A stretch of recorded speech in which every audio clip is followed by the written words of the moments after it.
Ruth Gender Foundation. I'm Ruth Edema Collins. I hold a first degree in physics electronics, a postgraduate qualification in business administration, and a nationally certified French language tutor.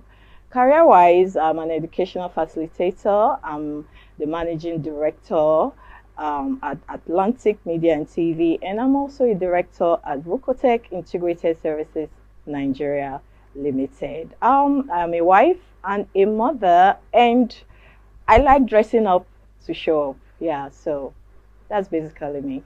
Thank you. Root Gender Foundation was inspired from my personal experiences growing up as a young girl in a typical Nigerian environment. For me, it was being different. It made people bully me, abuse me, and harass me. I was always misunderstood and underrated.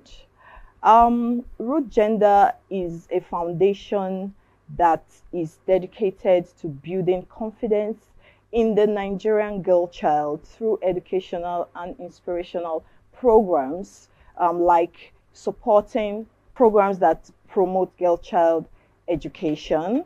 We also organize physical exercises for our young girls for the overall well-being of their mental and physical states, and also for the acquisition of self-defense skills. We also sensitize girls on laws that protect them. In our constitution, a lot of girls do not know that they have rights, that there are laws that protect their interests in Nigeria. Hence, they are vulnerable, they are living in fear, which is stopping them from reaching their full potentials. So we sensitize them on the laws that protect their interests. This, like I said, is visioned towards building confidence in the Nigerian girl child. So that is just a wrap-up of what we do at Root Gender Foundation. I would say I resonate with the struggles and the challenges of the girl child, particularly the Warri girl child. I happen to grow up in the heart of Warri. I'm from an average background.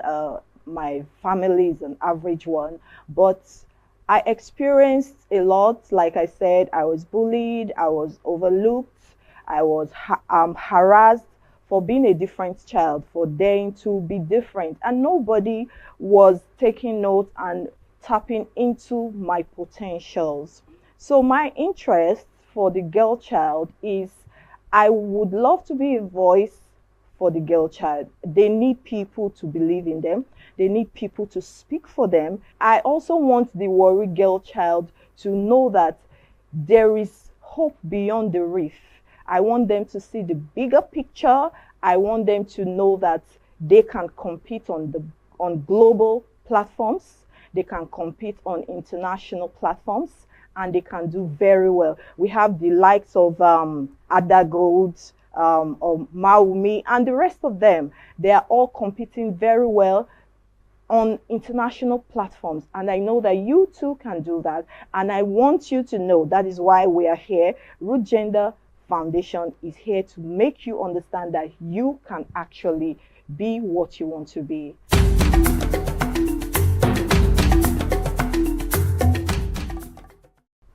As part of our objectives at Root Gender Foundation, we are dedicated to promoting girl child education. Like I said, I represent the brand Warri Girl Child.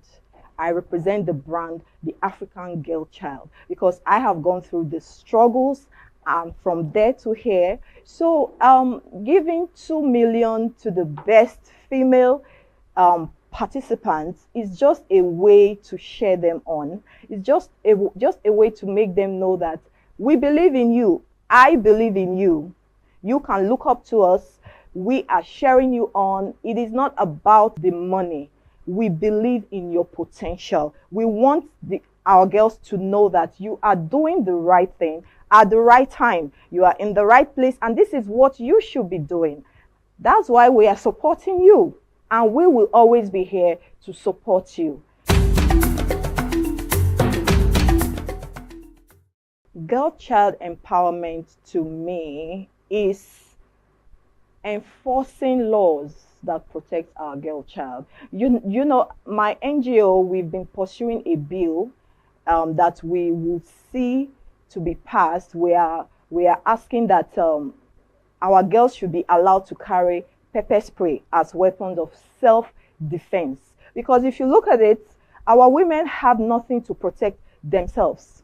They are just there by the grace of God. So we are pursuing laws that will protect the girl child. So empowerment, girl child empowerment to me is enforcing laws that protect the girl child, educating the girl child on time and money management, financial literacy, and equipping them with self-defense skills. Also, access to quality education. This to me is girl child empowerment and nothing more. A girl child must possess effective communication skills. They should be able to communicate effectively. A girl child should be financially literate. She should know how to manage her finances, and she should also know how to manage her time. Yes. Also, most importantly, another skill is self-awareness. It's important for our girls to know who they are, to believe in themselves. That's the vision of our NGO, building confident girls that can achieve their full potentials in Nigeria. That is our NGO's vision. So yeah, those are some of the skills I believe that the girl child should possess.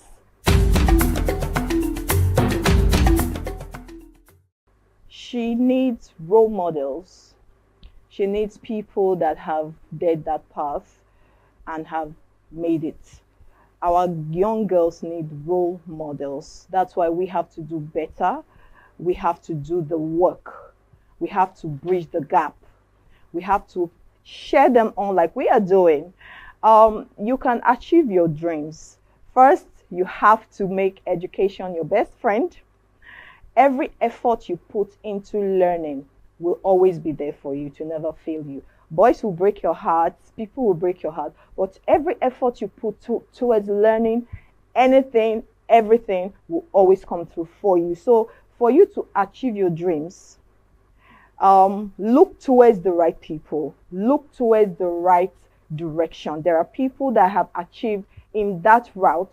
I will encourage you to look up to them, learn from them. That is just the way to achieve your dreams. My message to the Warri child, like I said, I represent the brand Warri Girl Child. We are letting the world know that we are not vile, we are not roused, we are educated, we compete intellectually, we have good things ahead of us. We can do it on the global platform, we can do it on the national platform, and we are everything there is to be a woman. I would encourage you, Warri Girl Child, make education your best friend.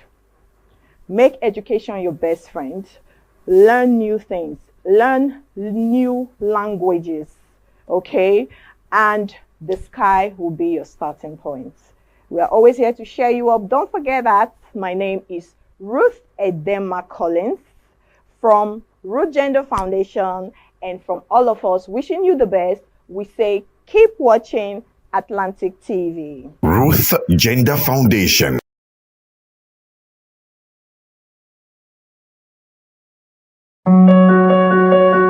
Rukatech Integrated Services Nigeria Limited is a multidisciplinary company dedicated to delivering excellence through innovative solutions that meets the unique needs of our clients. with a comprehensive range of services including mechanical construction works, civil construction works, oil spill cleanup and remediation, logistics procurement, manpower supply, piping and fabrication works.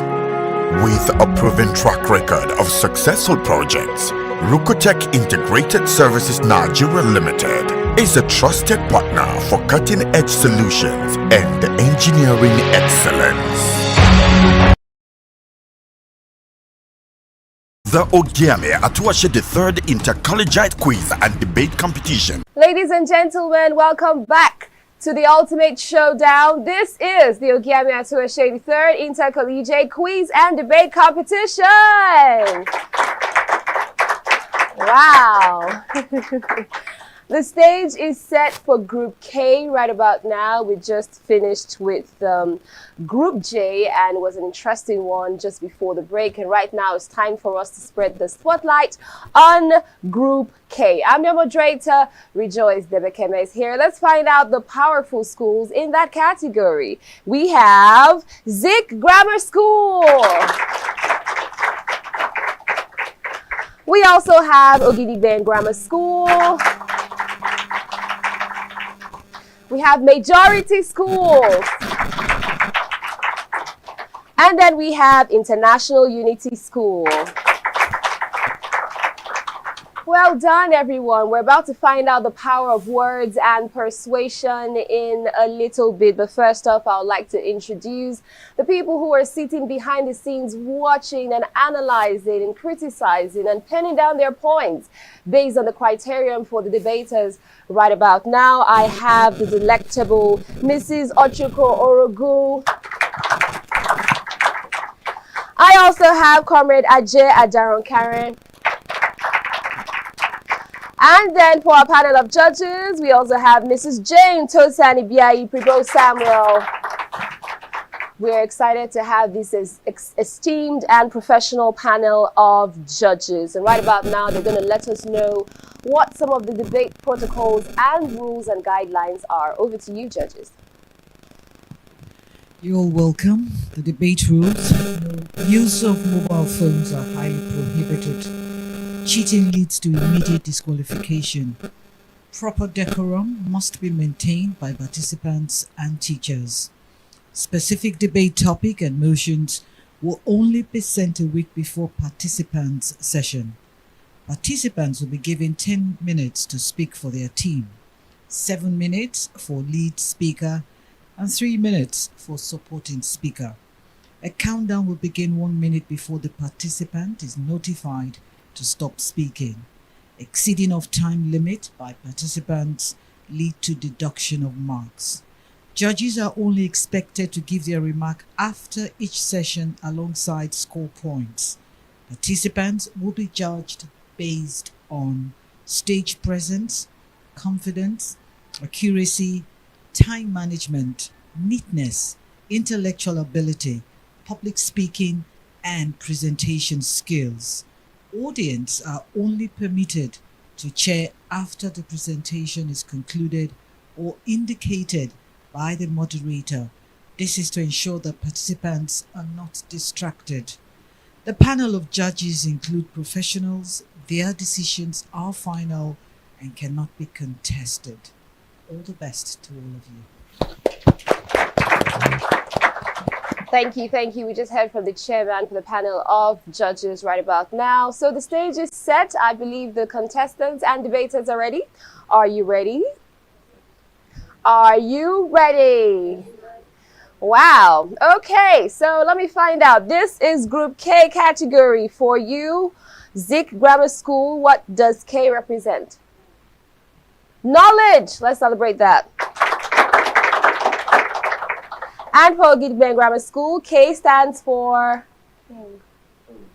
King. Wow, who's going to wear the crown? We're about to find out. We like the sound of that one. Remember that the 10 million naira grand prize is at stake, and we also have the 2 million naira up for grabs for the best Ogiame Atuwatse III Intercollegiate Quiz and Debate Competition. Okay, now, the floor is yours. Make it count. Let's welcome the lead speaker from Zik Grammar School.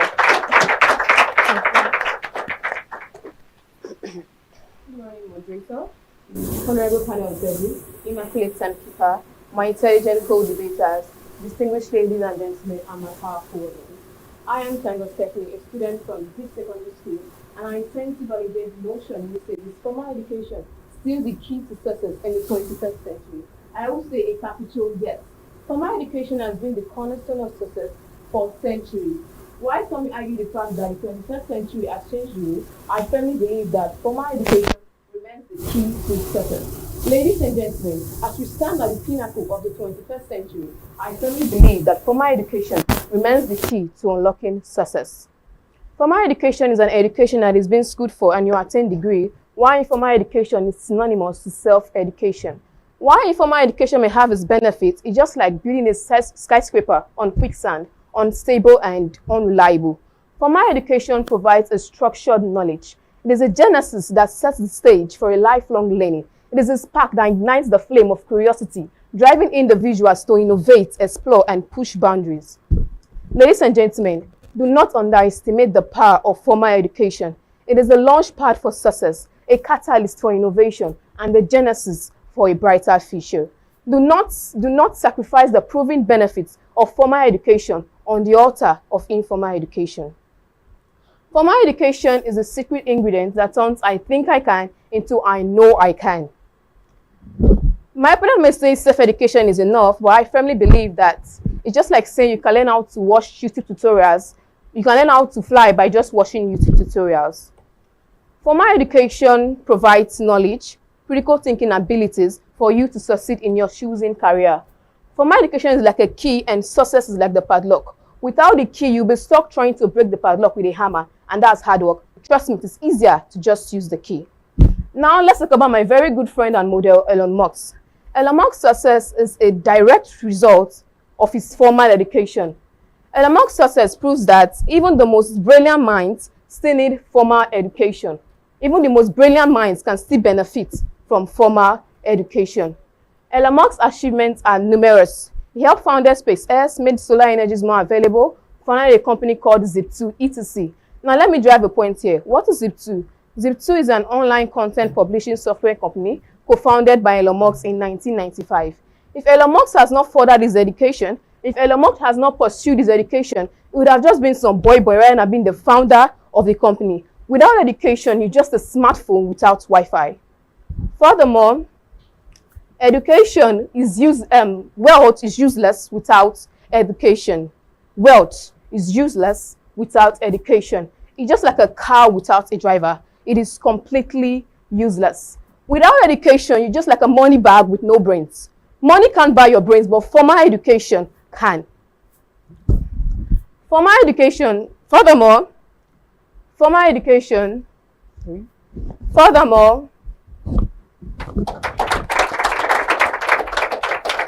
education is the blueprint for managing wealth. Without formal education, you lack financial literacy. Let's talk about the Yahoo boys, for instance. They may have the informal education on how to make quick money, but they lack the formal education or lack financial literacy.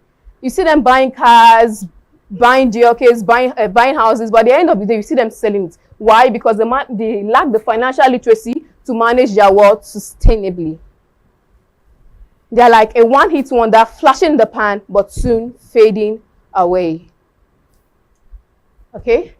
Formal education is the real MVP when it comes to respect. Formal education is the ultimate respect builder. In formal education, you may have skills, but you may not get the respect you deserve. You may not be recognized. But with formal education, you have respect. You're like, yes, I'm a certified boss. Formal education is the real MVP when it comes to respect. So if you want to level up and gain respect, formal education is the way to go. My moderator, the future is being written in code, but formal education holds the key. If we prioritize formal education, we'll be scripting a better tomorrow. My powerful audience, formal education is the catalyst for innovation. I believe chemistry students here can relate. It is a catalyst for innovation. By prioritizing formal education, we are not just building future generations, but we are shaping futures. Parents at home, if you prioritize your child education, you're not just teaching minds, but you are shaping futures. That makes you a responsible parent. So with this viewpoint of mine, I believe I've been able to convince you of the immense importance of education, and I believe you all agree with me that formal education remains the key to unlocking success. Thank you.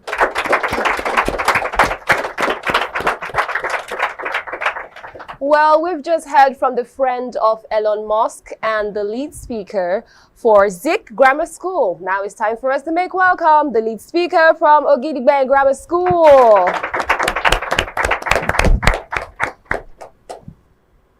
Who still rely on formal education when entrepreneurship, skills, and online learning is taken in the other hand? With this, I said good day, moderators, Mr. Chairman, impartial panel of judges, and my co-debaters. I'm Ayelaja Progress from Ogiame Grammar School. I'm here to uphold the motion which says formal education is still the key to success in the 21st century.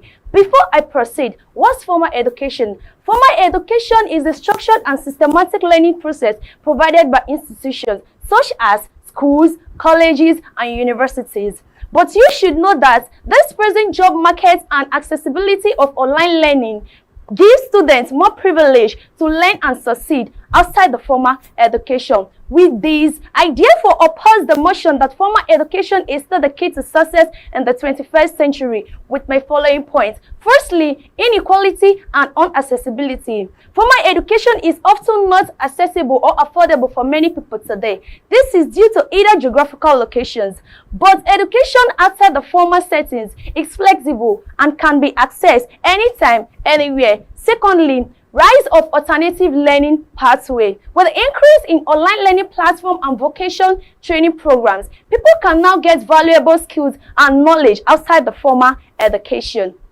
But in formal education, one has to be in a given location. Also, subjects and topics that are not relevant will be taken, making the whole process boring. Thirdly, entrepreneurship and self-learning. With the fast change in economic activities and rises of unemployment, entrepreneurship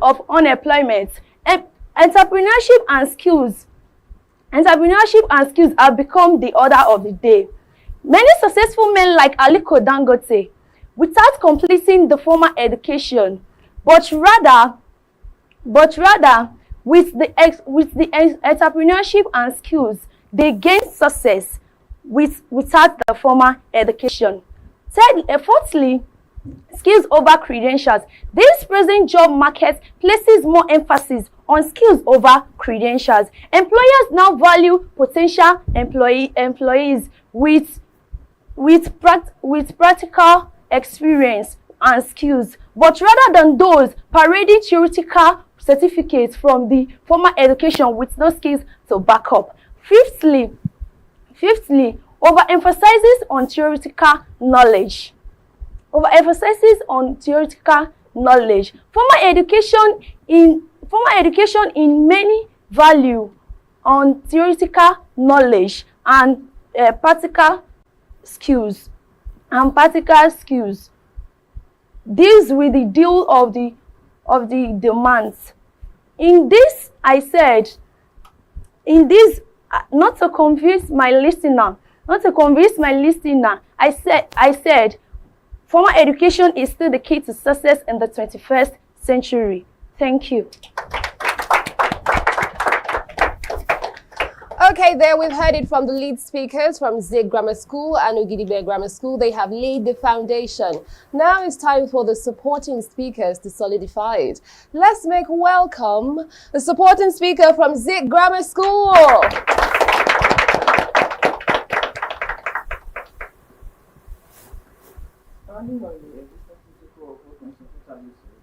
Nowadays, it is usually assumed that formal education is no longer relevant. But I stand firmly that formal education is still the key to success in the 21st century.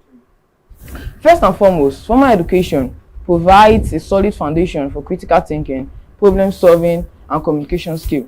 These skills are essential for success in any field, and formal education is the best way to develop them. through a structured curriculum. Students learn to analyze information, evaluate evidence, and express themselves effectively in skills that are invaluable in the 21st century. Moreover, formal education opens doors to career opportunities which are inaccessible.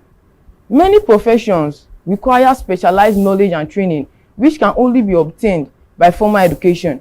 Examples fields like engineer, law, and medicine. These are careers that require extensive knowledge that can be provided by formal education. Also, formal education provides a personal growth and development through interaction with peers and mentors. Students develop important life skills like teamwork, leadership, and time management through formal education. Formal education also provides a safe and supportive environment which students can explore their passion, interest, and values. I know my opponent might say that how can formal education be the key to success when all our great entrepreneurs like Mark Zuckerberg and Steve Jobs. Mark Zuckerberg don't just wake up one day and saw himself the owner of Facebook. He went to school for some time, but he dropped out with the knowledge he acquired from school when he was in school. That's what he's using now to be the great entrepreneur he's being now. So with these few points of mine, I hope you've agreed with me with no doubt that formal education is still the key to success in the 21st century.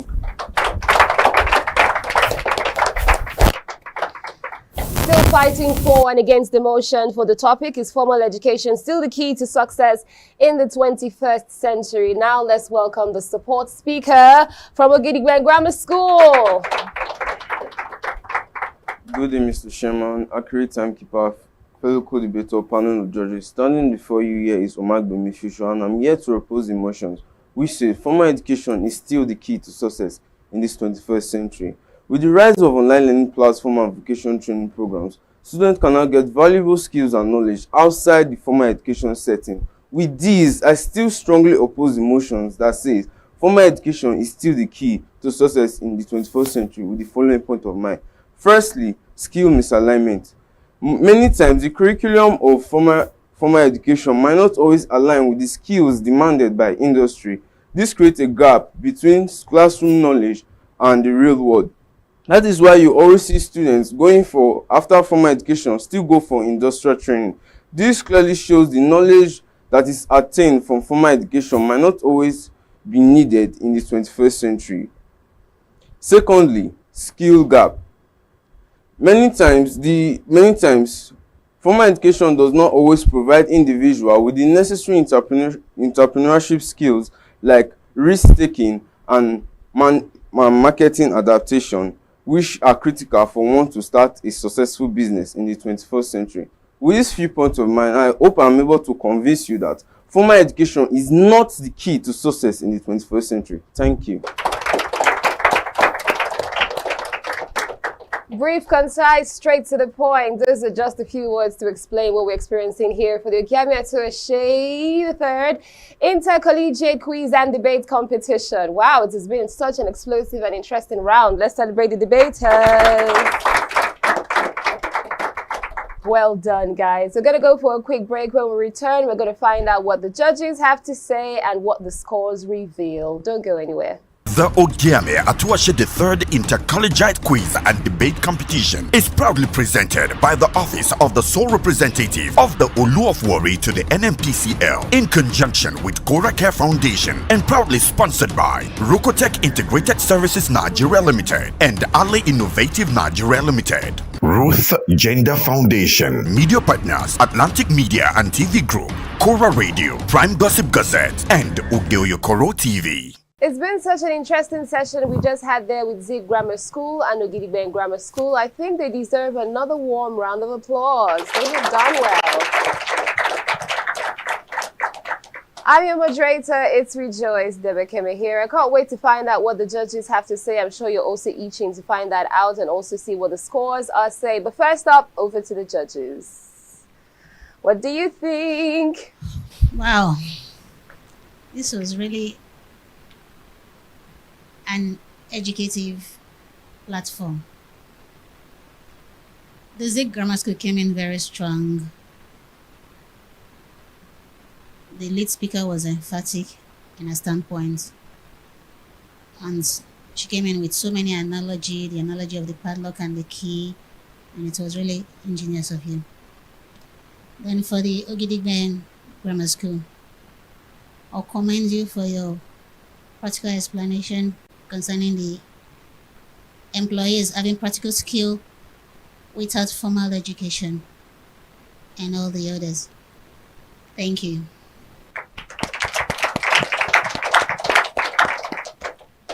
Well. Both schools have tried. After all, it's a competition, and there's something at stake. 10 million naira. I wish the 10 million was going for, our amiable moderator and I. Can see the excitement. Anyhow, you've done well, and like my colleague rightly said, marshal your points and one or two flaws here and there, and it's like I overheard somebody say, if Ellie Marx has furthered his education, you are not putting his sentence in past perspective. So it should be, if Ellie Marx had furthered his education. So please take note, teachers, please take note. And lastly, somebody said, feed like engineer. It's feed like engineering. Please take note, teachers. Thank you, but you need to do more. Let me hand over to my senior colleague. Thank you. Anxiety has a lot to do with people when they're on stage. Not easy to stand and talk with a microphone, but I was able to get some nice lessons from this young students. Smartphone without a Wi-Fi can be very useless. That's why formal education is very important. And then the Yahoo Boy example. Everybody wants to be a Yahoo Boy now, but not too deep in their knowledge, and that's why they overuse whatever they have. Anyway, we're learning every day, and I think I was happy getting what you people said today. Well done.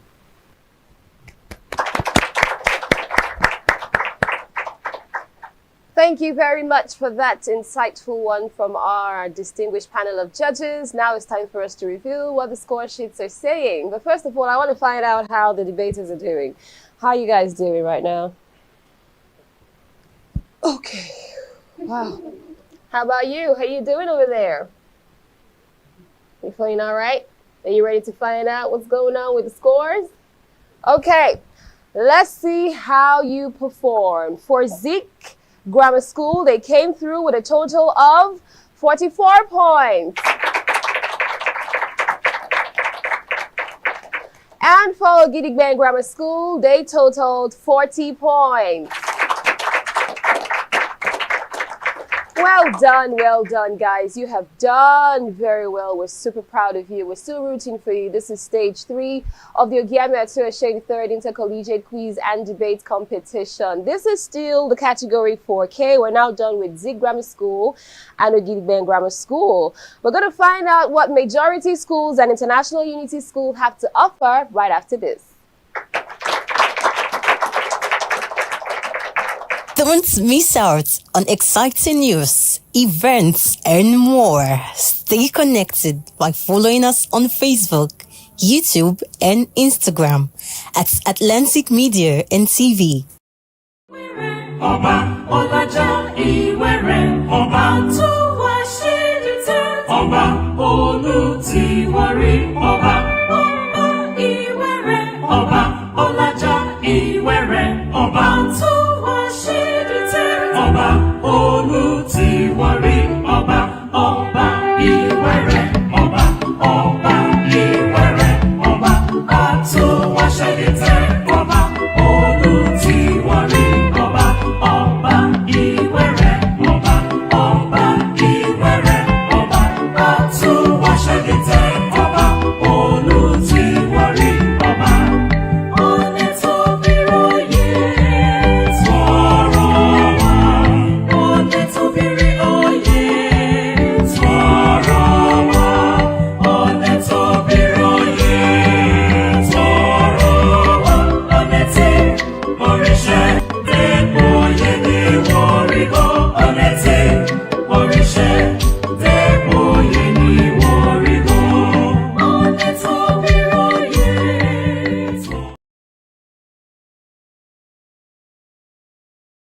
The Ogiame Atuwatse III Inter-Collegiate Quiz and Debate Competition.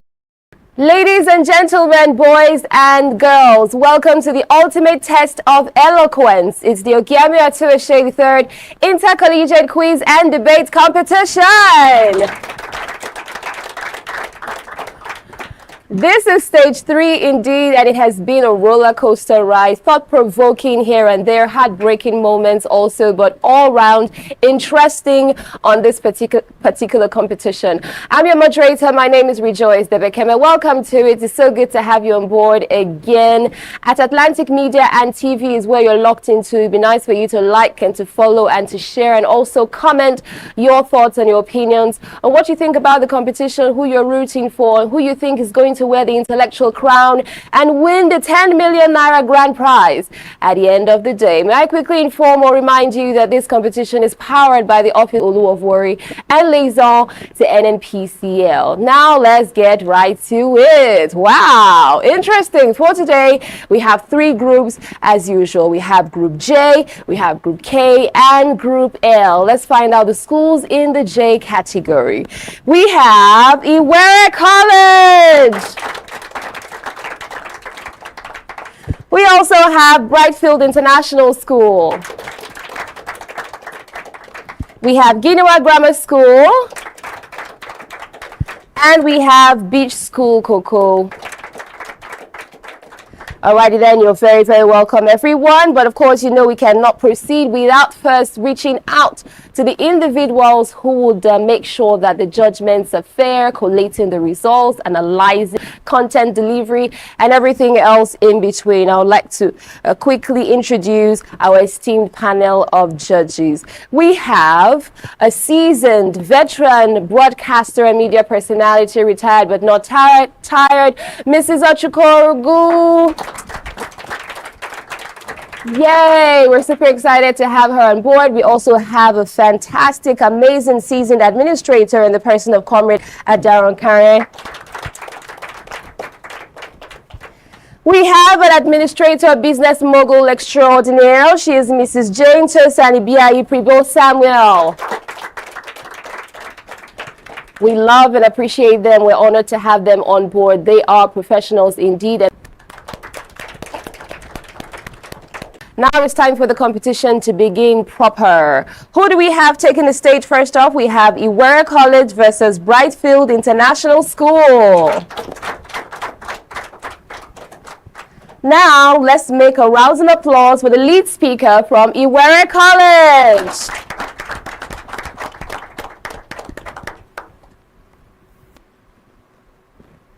Tradition instills discipline, morals, law and order, and of course, core value for the development of a total child. With this, I will respectfully say, good day, moderator, impartial panel of judges, accurate timekeeper, participant of the opposing team, distinguished ladies and gentlemen. Standing vehemently on my feet is Ohiko Kaidipit.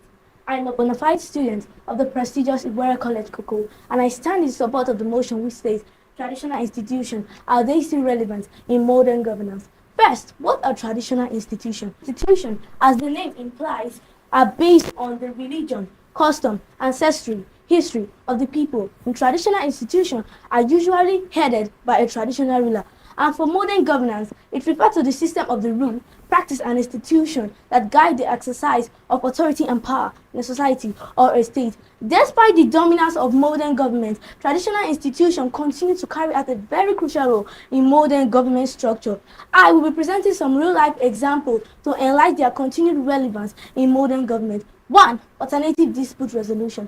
Traditional institutions provide cheaper, faster, and often more acceptable means of resolving disputes than the former judicial system. For example, the Sultan of Sokoto and emirs in northern Nigeria regularly settle disputes among their people with the use of Sharia and customary law, reducing court congestion. 2. Land and chieftaincy matters. Traditional rulers are custodians of land in many Nigerian communities. They help to resolve land disputes which are common in Nigeria. For example, in Lagos State, many land disputes are referred to obas and chiefs before going to court. 3. Community mobilization for development projects. Traditional rulers mobilize their people for government initiatives, including vaccination, census, exercise, public health campaign. For example, the Oni of Ife, Oba Adeyeye Ogunwusi, who has been involved in many empowerment programs and community mobilization projects. 4. Crisis management and peacekeeping. Traditional rulers continue to play a key role in resolving and preventing communal clash. For example, the Oba of Benin, who had played a major role in maintaining peace between the Edo communities and other neighboring states. 5. Security and intelligence gathering. Traditional institutions assist security agencies in intelligence gathering, especially in rural areas where state security presence are limited. For example, the Shehu of Bonu and other traditional rulers in the north have been instrumental in efforts to combat Boko Haram by providing local intelligence for security forces. 6. Cultural and religious leadership. Traditional rulers often double as religious leaders, influencing religious tolerance, prompting interfaith and dialogue. For example, the Sultan of Sokoto, as the spiritual head of Muslims in Nigeria, has worked on promoting peace and Muslims in Nigeria. 7. Economic empowerment for investment and attraction. Many traditional rulers are involved in initiatives that attract investment and promote local businesses. For example, the Alafin of Oyo, before passing, he encouraged businesses to invest in Oyo, boosting economic growth. 8. Protection of individual rights. Protection of indigenous rights. Traditional institutions advocate for indigenous rights, ensuring benefits for government policies and corporate investments. For example, the Amayanabo of Calabar, he has spoken against environmental degradation in the Niger Delta. From this point that I have given, it is very clear that traditional institutions are still relevant in modern governance. Thank you.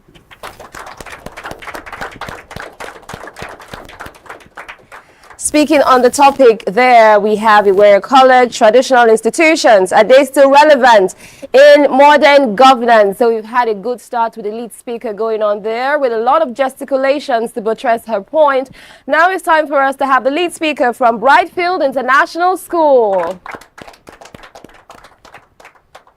Good morning. My moderator, accurate timekeeper, panel of judges, my co-debater. My name is Omokowa Angel, a student of Brightfield International Group of Schools, ECMA. We are gathered here today to discuss a very crucial topic, the relevance of traditional institutes in modern-day governance.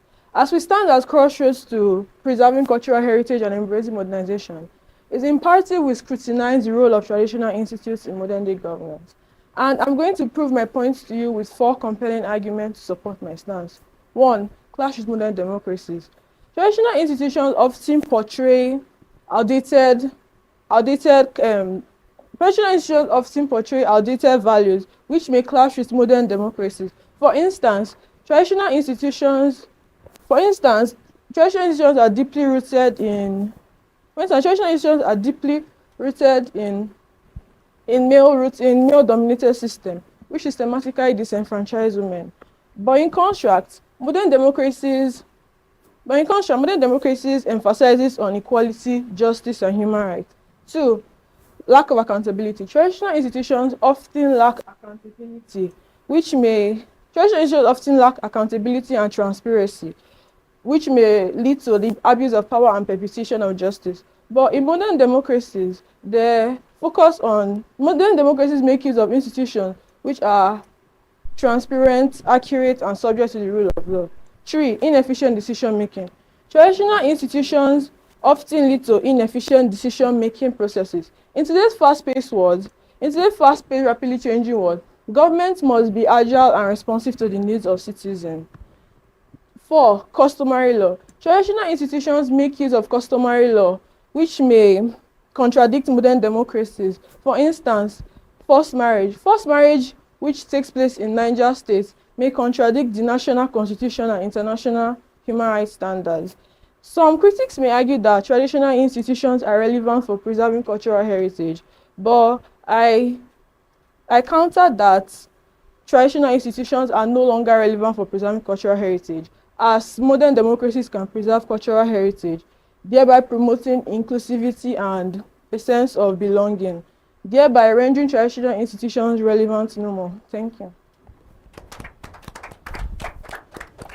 Thank you as well. We've heard from the lead speakers from Iwere College and Brightfield International School. Now it's time for us to see what the supporting speakers have to say. Let's make welcome the support speaker for Iwere College.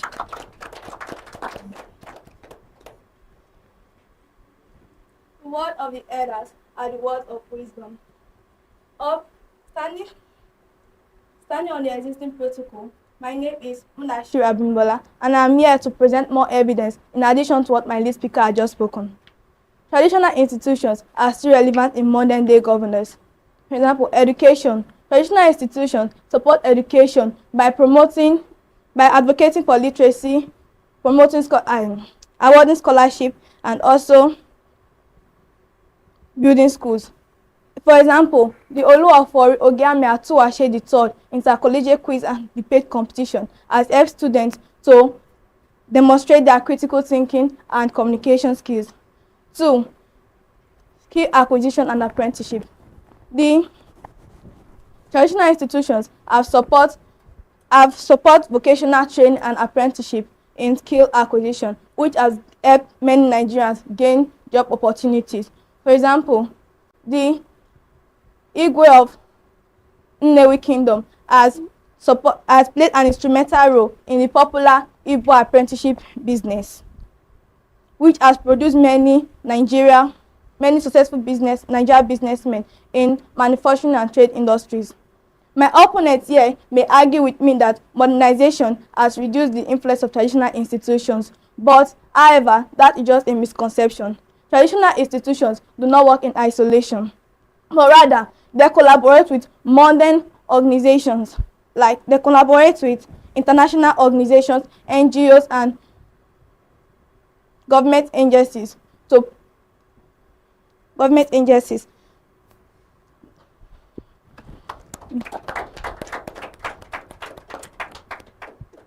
For example, the Shehu of Borno has collaborated with UNICEF and WHO to promote health campaigns, to promote immunization campaigns, which has helped stop child mobility rates. Thank you. Thank you there, the support speaker from Iwere College. Now let's make welcome from Brightfield International School, their support speaker.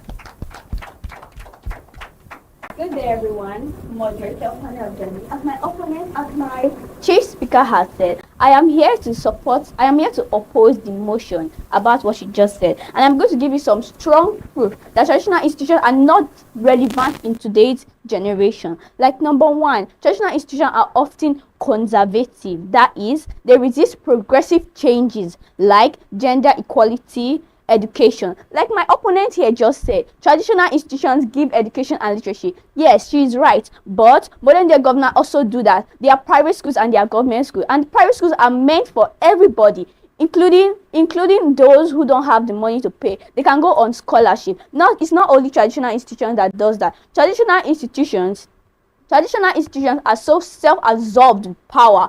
They are so self-absorbed that only the men can rule, and the women, they leave the women for house helps job. It means that traditional institutions, they are putting all the efforts to see that the men succeed, and the women are supposed to be the child carrier of the home. Like they are not efficient at all. Traditional institutions may have played a significant role in the cultural and traditional significance of the traditional institutions may have played a significant role in the traditional and cultural institutions, but yet they are no longer valuable. Their discrimination and equality rights has proven that they cannot be valuable in today's days. It means that the modernization of today's generation can live with themselves. Like my opponent said for their chief speaker, she said about the security of individuals. Yes, they are bodyguards. They are people who are able to fight war apart from traditional institutions. Yes, like she said, they might have been relevant in the olden days, but now they are no longer relevant because we have suitable means to fight war, like We have stable means to fight wars like the bodyguards, the air force, the military, and they are not part of the traditional institution. Well, I think in my conclusion, traditional institutions are no longer relevant in today's days. Thank you.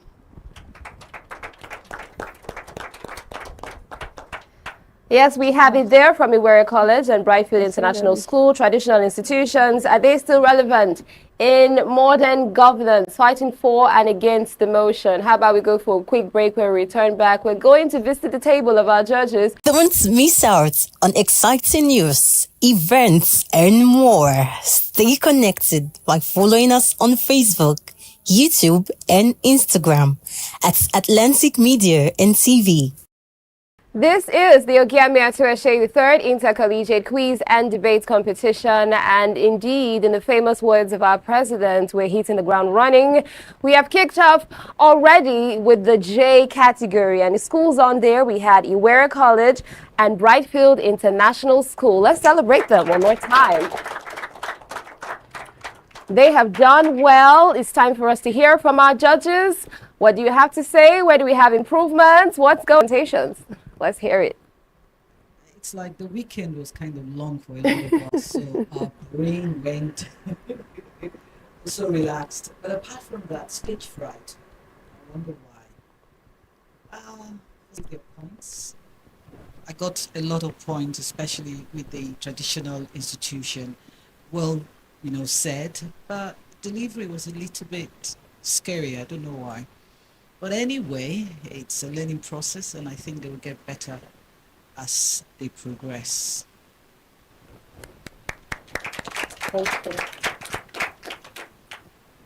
Well. It's good to see your faces, and of course, have you on board as far as this competition is concerned.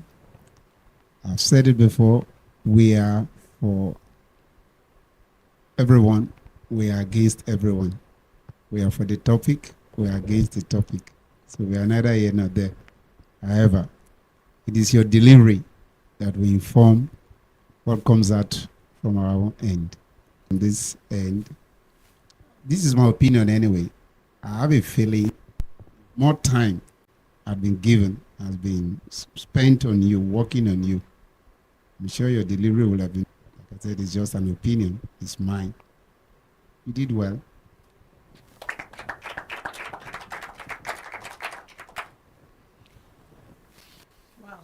It was indeed a long weekend, and some of us, our brain went to recess. Welcome back. We're hitting the ground running, and I know you do better with subsequent round. For Iwere College, it was really impressive, bringing in life examples, making us relate with so many traditional institutions and what they've helped us achieve in the country. Thank you very much. And thank you to our judges for their feedback. It's now time for us to find out how the two schools fared on the result sheets. Are we ready? Did you say sometimes? Oh, okay, calm down, everybody. You got this. For Iwere College, they came through with 48 points.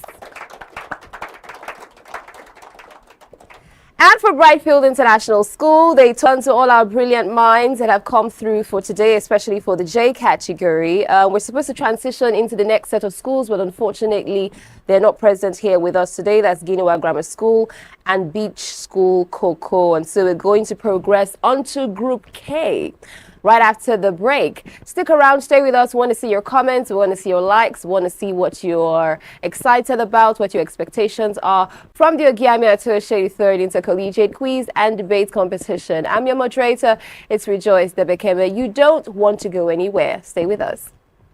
The Ogiame Atuwatse the third Intercollegiate Quiz and Debate Competition is proudly presented by the Office of the Sole Representative of the Olu of Warri to the NM. The Ogiame Atuwatse the third Intercollegiate Quiz and Debate Competition is proudly presented by the Office of the Sole Representative of the Olu of Warri to the NMPCL in conjunction with Cora Care Foundation and proudly sponsored by Rokotech Integrated Services Nigeria Limited and Ali Innovative Nigeria Limited. Ruth Gender Foundation. Media partners: Atlantic Media and TV Group, Cora Radio, Prime Gossip Gazette, and Ogiame TV. Rucotech Integrated Services Nigeria Limited is a multidisciplinary company dedicated to delivering excellence through innovative solutions that meets the unique needs of our clients. With a comprehensive range of services including mechanical construction works, civil construction works, oil spill cleanup and remediation, logistics procurement, manpower supply, piping and fabrication works. With a proven track record of successful projects, Rucotech Integrated Services Nigeria Limited is a trusted partner for cutting-edge solutions and engineering excellence. The Ogiame Atuwatse the third Inter-Collegiate quiz and debate competition. I love the energy already. This is your moderator. My name is Rejoice Devekeme. Welcome to it. Today we have another set of fantastic, amazing schools that are lined up for the three categories. We have Group M, Group N, and Group O. And I can't wait to find out the schools in those categories. For Group M, let's find out the distinguished schools. We have Bench Hill School. We also have Egbokodo Secondary School. Also coming through is Wingate Model School. And then finally for Group N, we have Shekoff High School. Wonderful, amazing. I'm super glad to have everyone here. You who's watching from wherever it is that you are across our social media platforms. That's at Atlantic Media and TV. We're super glad to have you on board. Please keep watching, drop a like, drop a comment. Let's know how you're feeling about the competition in general, for who you think is going to wear the intellectual crown at the end of the day. And of course, to my Okay, we can't carry on for the debate without announcing or introducing our very delectable, distinguished panel of judges. Coming through as the chief judge, we have none other than Mrs. Ochuko Orogun. We also have, as the only man amongst the amazing women, Comrade Ajay Adaronkare. And then we also have Mrs. Jane Tosan Ibiayi Pribo Samuel.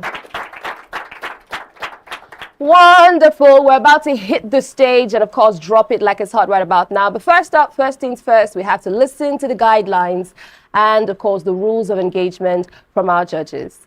Cheating leads to immediate disqualification. Proper decorum must be maintained by participants and teachers. Specific debate topics and motions will only be sent a week before participants' session. Participants will be given 10 minutes to speak for their team, 7 minutes for lead speaker, and 3 minutes for supporting speaker. A countdown will begin 1 minute before the participant is notified to stop speaking. Exceeding of time limit by participants lead to deduction of marks. Judges are only expected to give their remark after each session alongside score points. Participants must be judged based on stage presence, confidence, accuracy, time management, neatness, intellectual ability, public speaking, and presentation skills. Audience are only permitted to chair after the presentation is concluded or indicated by the moderator. This is to ensure that participants are not distracted. The panel of judges, include professionals. Their decisions are final and cannot be contested. All the best to all of you. Thank you so much to our amazing judge going on there. That is the chief judge, Mrs. Ochuko Orogun, giving us the guidelines. I believe that we're ready and we're set. We're ready for you as well. The stage is set. Ladies and gentlemen, boys and girls, get ready for some intellectual showdown right about now, but a little icebreaker. How are you guys feeling?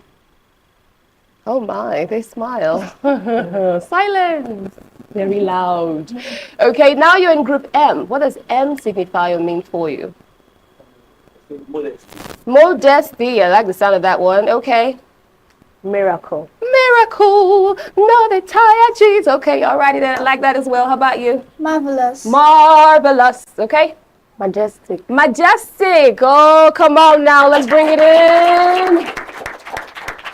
M means wonderful things. We're rooting for you. We're proud of you. And we can't wait to find out how you're going to deliver on your presentations. All right, everyone. Let's do this. Are you ready? Yes. Are you ready? Yes. Let's make a warm welcome for the lead speaker for Bench Hill School. Today, we gather to discuss a crucial topic. Do traditional institutions still have a place in modern governance? As the great philosopher Julius Nyerere once said, a nation's culture resides in the hearts and souls of its people. I firmly believe that traditional institutions such as the Warri Kingdom, headed by His Royal Majesty Ogiame Atuwatse III, the Olu of Warri, embody this cultural heritage and plays a vital role in modern governance. With this I say, good day the moderator, panel of judges, accurate timekeeper, my co-debaters, audience, and of course, viewers at home. My name is Okole Ekene, a student of Bench Hill School, and I'm here to proudly and strongly support the motion which states, traditional institutions, are they still relevant in modern governance? Traditional institutions are systems of governance, social organizations, and cultural practices that are rooted in the customs, traditions, and history of a particular community or society. These institutions, which are passed down from generation to generation, play a significant role in shaping the identity, values, and norms of a community. Traditional institutions are essential for preserving cultural heritage and community development. They provide a sense of identity and belonging, which brings about social cohesion and democratic development. One of the key reasons why traditional institutions remain relevant is their ability to provide cultural identity and flexibility. The Olu of Warri, for instance, has demonstrated its ability to work with modern institutions such as the Nigerian government to provide for developmental changes. A good example is the ongoing Ogiame Atuwatse Inter-Collegiate quiz and debate competition, where the Olu has taken the initiative to contribute its own quota to educational advancement and the building of new stars, both for the nation and the world at large. How then can we play down the relevance of traditional institutions, knowing that we are doing so in a competition being organized by a traditional ruler? Moreover, traditional institutions also bring about development and social order in the grassroots level. Traditional institutions have shown their relevance in social order, conflict resolution, and peace building. In the year 2018, the Olu of Warri intervened in a long-standing dispute between the Ijaw community and the Shekiri community. The Olu of Warri helped to set a peace agreement between these two communities, and this illustrates the Olu's ability to leverage its traditional authority to address modern societal challenges. But I ask you, my dear opponents, can we truly afford to dismiss the wisdom and experience of our traditional institutions? As the Nigerian proverb says, when an old man dies, a library burns to the ground. By embracing traditional institutions, we can tap into this wealth of knowledge and experience, ensuring that our modern institutions are informed by the rich cultural heritage of our community. Let us not be put in a condition where we must have to choose between our cultural heritage and modern development. Traditional institutions have been the backbone of our society for centuries, providing a framework of cultural, social, and economic organization. These institutions, which include customs, traditions, and practices passed down from generation to generation, play a vital role and significant role in shaping the identity and values of our community. Despite the rapid modernization and globalization of the world, traditional institutions continue to hold great significance and importance to many communities. A A good example is how the Olo of Ori has helped to preserve the cultural heritage of its people, education and healthcare, and infrastructural development. The Olo of Ori has shown its relevance and dedication to the welfare and development of its people through this initiative and many others. After all, the Olo of Ori once said that peace is not just the absence of war, but the presence of justice, equity, and harmony among our people. In addition to that, Oba Otudeko, the renowned Oba of Ibarra land, once said that traditional institutions are not mere relics of the past, but living dynamic forces which can be used to shape our present and future. The role of traditional institutions is not to resist change, but to ensure that change is deeply rooted in the values and customs of our community. Traditional institutions are the guidance of our cultural heritage. We must learn to strengthen them and not weaken them. They are the sources of wisdom, sources of experience, sources of knowledge. We must listen to them. We must learn from them. The role of traditional institutions help to preserve and promote peace, justice, and human rights, whereas the government aren't really concerned about the people. And that is the more reason why we need our traditional institutions. Queen Elizabeth II once said, traditional institutions are a real vital part of our shared heritage, providing a sense of identity and stability in a rapidly changing world. My opponents will argue that traditional institutions are incompatible with modern human rights, obstacles to progress, and most of all irrelevant. I will counter that traditional institutions highlight the importance of cultural heritage, connect traditional institutions to broader developmental goals and challenges, and emphasizes the need for modernization. Governments comes and go, but traditions stay from generations to generations. Nigeria have moved from military system to democratic system, and from the PDP to APC-led government. This shows a change of governmental ideas. So I ask again, why talk down of stability over a system that can change? Thank you. Opening up the floor for us, we've had the lead speaker from Bench Hill Schools right now. Let's make welcome the lead speaker from Egbokodo Secondary School. Good day, Honorable Chairman, panel judges, accurate timekeepers, medical debaters, the audience. My name is Adewo Shawarami here, and I'm here to object the topic which says the traditional institutions are still relevant to modern government. Firstly, traditional institutions are institutions which have been rooted in history and culture of the people.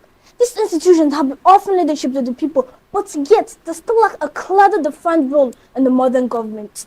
The 1999 Constitution of Nigeria does not grant traditional leaders formal political power and makes them merely ceremonial. This 1999 Constitution is the most important document in Nigeria, and it does not include traditional institutions in its affairs. In modern times, traditional institutions have become mere glorified authority without proper responsibility in the development of their domain.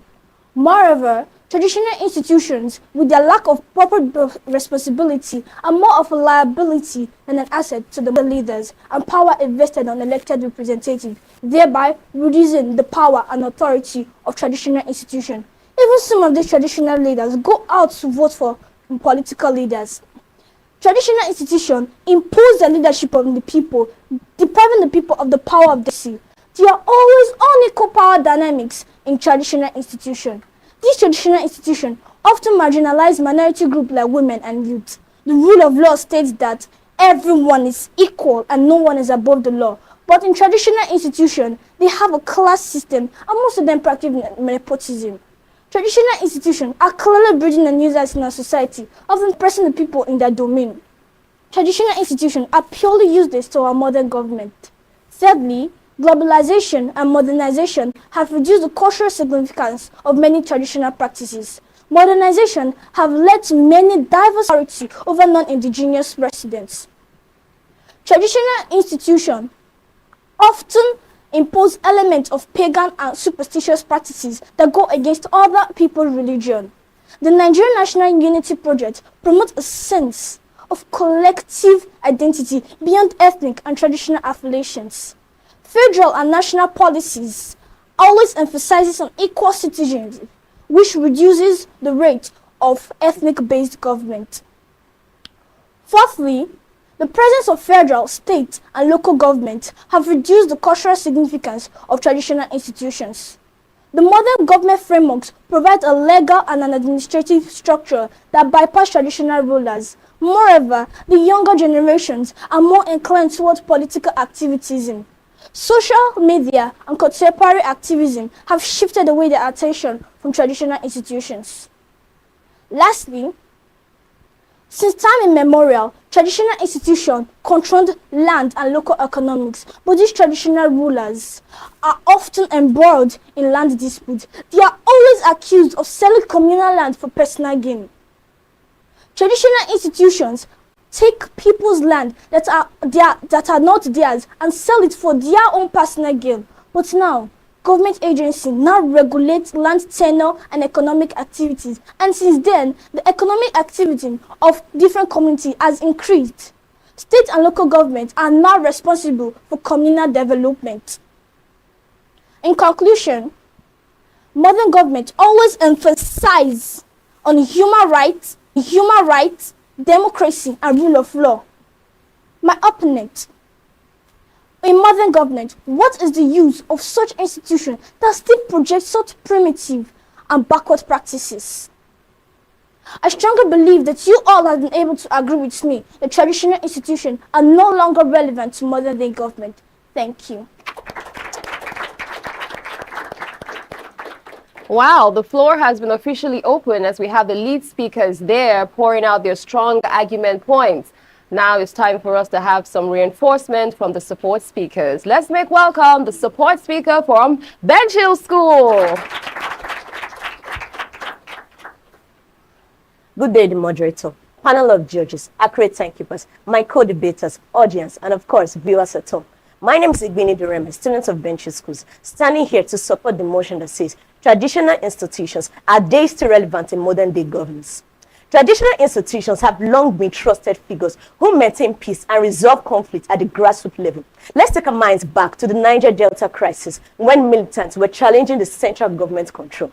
It was traditional rulers like King Deity Spiff who persuaded these militants to accept the amnesty program of 2009, which therefore resolved the conflict, brought back peace to the region, preventing further bloodshed. Traditional rulers are the keepers of their cultural identity. These rulers preserve their cultures, customs, traditions, artwork, languages, festivals, and history, which defines their people's collective identity. I hope we all are aware of the Ofala festival in Onitsha. Overseen by traditional rulers, this festival doesn't only celebrate cultural heritage, but is a unifying force bringing together diverse communities. Beyond maintaining peace and order, these traditional institutions promote economic stability, providing local tourism, employment opportunities, therefore fostering community development. The Oba Ojude Festival in Ogun State is a prime example, headed by the Awujale of Ijebuland. This cultural event attracts people every year, therefore boosting local businesses and generates significant revenues.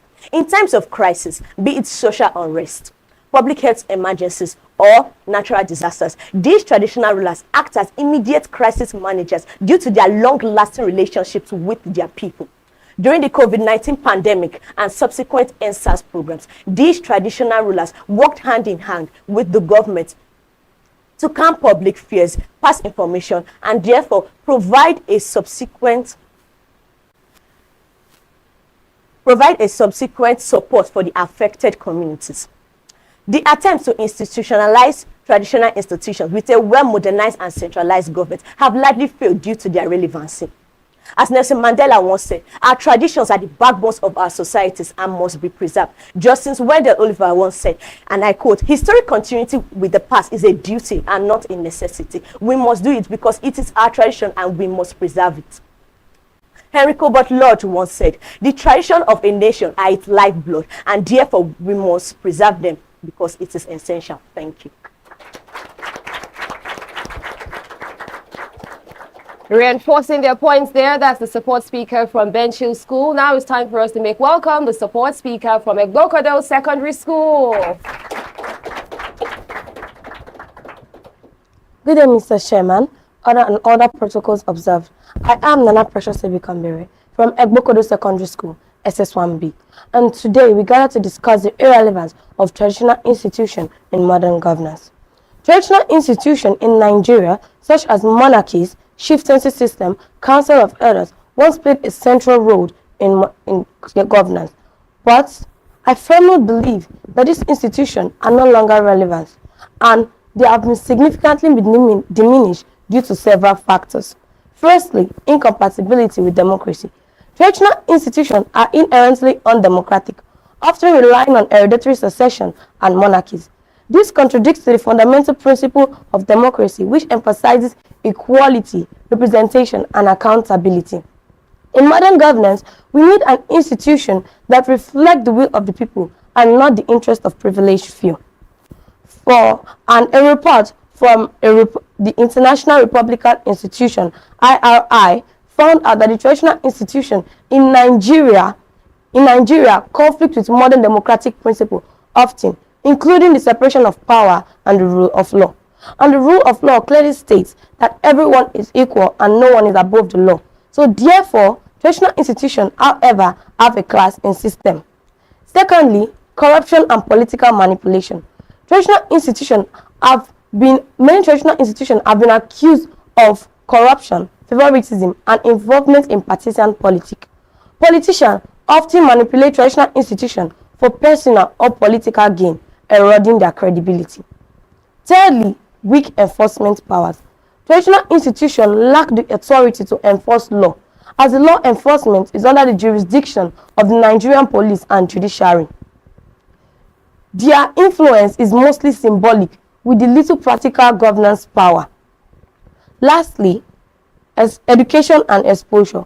Many Nigerians educated citizens they find themselves more comfortable with constitutional institution than hereditary rule. I know my opponents may say that traditional institutions hold cultural significance and historical value. However, there are museums, archives, and cultural events which can be remembered of them rather than keeping all these outdated institutions. With these few points of mine, I hope I'm able to convince you that traditional institutions are no longer relevant in modern governance. A beautiful presentation going on there from the lead speakers and, of course, the support speakers from Bench Hill School and Egbokodo Secondary School. These debaters, they're leaving no stones unturned. They're going at it back to back.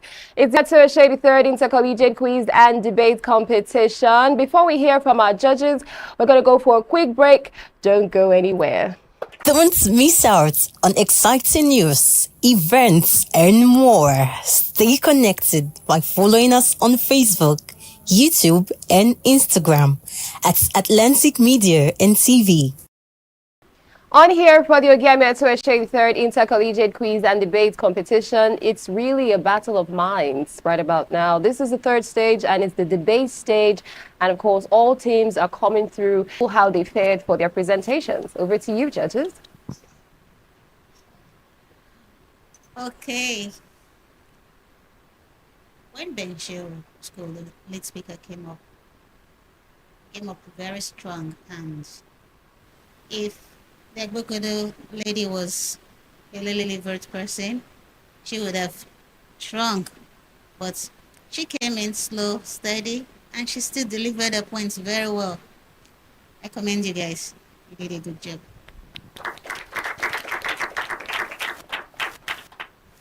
Truth be told, I've actually enjoyed myself.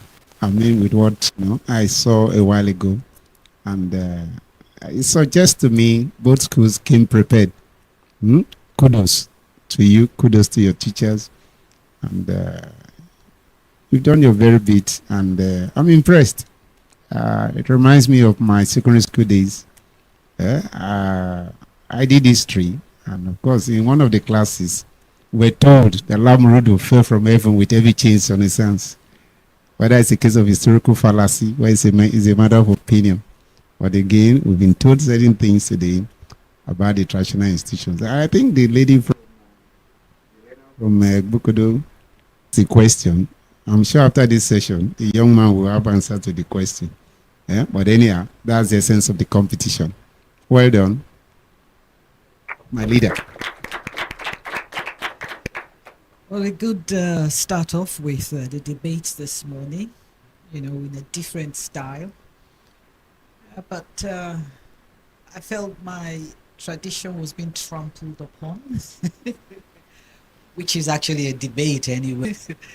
You know what I'm talking about. Yes, trying to score points, but we need to be close to the truth. Apart from that, I would like you guys to always know how to say your names. I didn't hear anybody's name when you introduced yourself. Either you were too fast or you were mumbling it. The most important thing is your name. And renowned. I think it came from you. Yes. Anyway, good debate. Well done.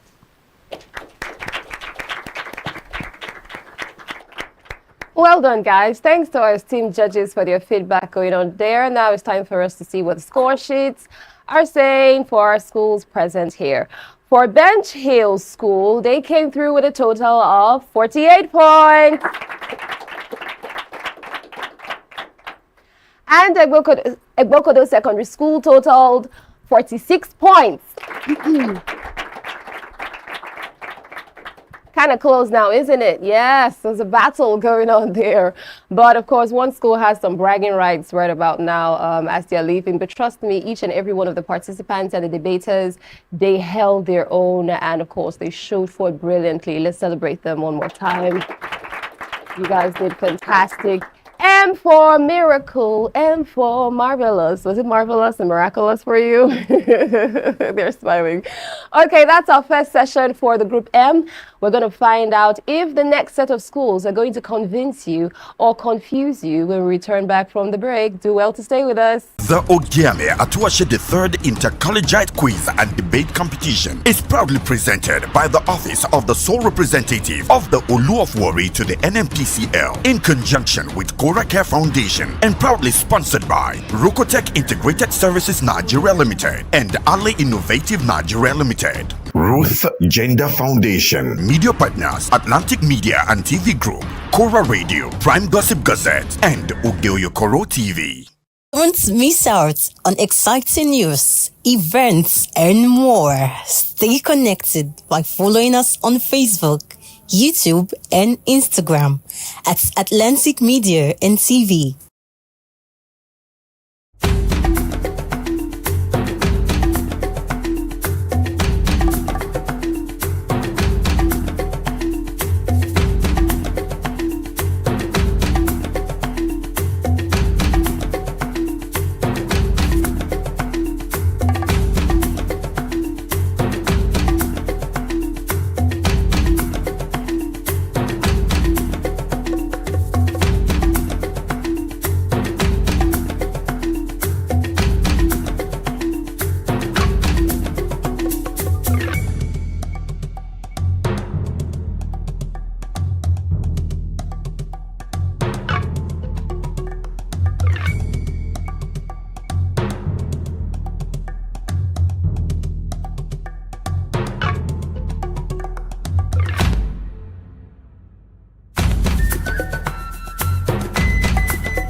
Atlantic TV. Culturally inclined, uniquely different.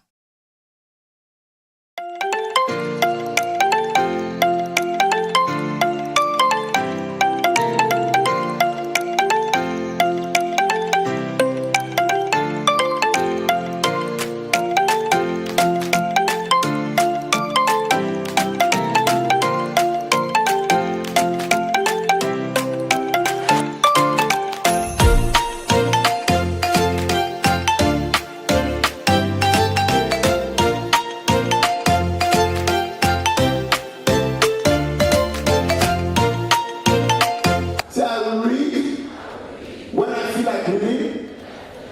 I will read when I don't feel like reading. I will read until I feel like reading.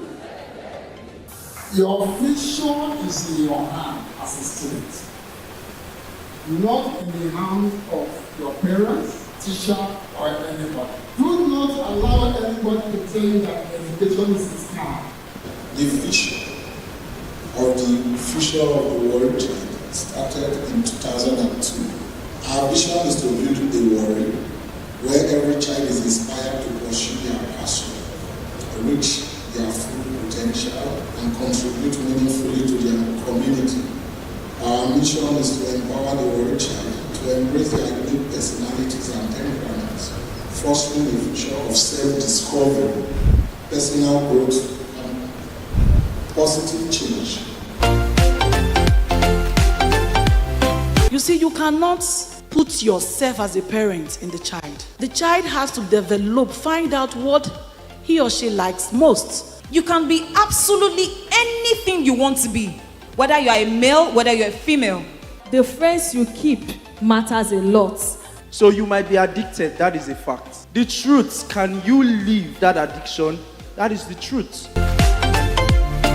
Through the office of the sole representative of the Olu of Warri, and by the Olu of Warri, we are going to be paying for 100 SS3 students. Wow. WAEC. So if you add the 25, we're actually paying for 125 students, courtesy of His Majesty Ogiame Atuwatse III. And of course, for the Warri child, never give up. Just believe your limits. He said never give up. 22 solid years he carried a dream. Wow. The future of the Warri child.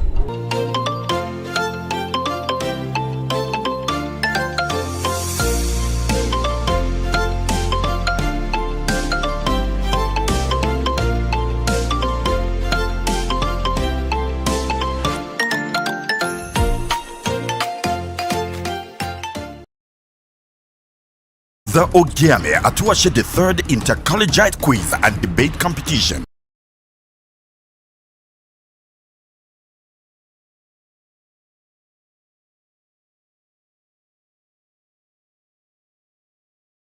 Boys and girls, our esteemed judges, our ever enthusiastic audience, and of course our brilliant debaters that are here, you are welcome to the grand finale of Stage 3, Round 1 for the prestigious Ogiame Atuwatse III Inter-Collegiate Quiz and Debate Competition.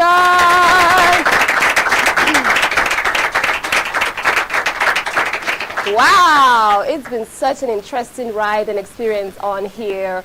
Right about now, I'm your moderator. My name is Rejoice Debekeme. We have 4 more schools to go. We've had 64 schools in this competition from Stage 1, Stage 2, now it's Stage 3. We have 4 more schools to go in the final category, which is the category for P. Let's find out the formidable schools in this category. We have, in no particular order, Best Group of Schools. We also have Army Day Secondary School, Atuwatse II, and Rute Secondary School.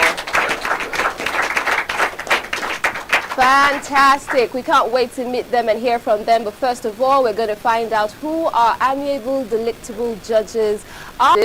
We have quintessential, amazing media personality extraordinaire, Mrs. Ochuko Orogu.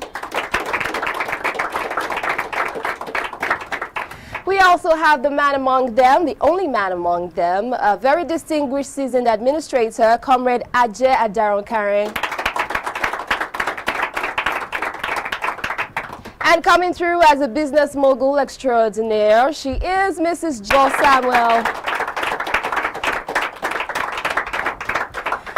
Super excited to have their expertise and their wisdom for the debate competition. Now let's hear from them real quick what some of the rules and regulations are for the debate. Debate rules. Use of mobile phones are highly prohibited. Cheating leads to disqualification. Proper decorum must be maintained. Specific debate topics and motions will only be said in session. Participants will be given 10 minutes to speak for their team, 7 minutes for lead speaker, and 3 minutes for supporting speaker. A countdown will begin 1 minute before the participant is notified to stop speaking.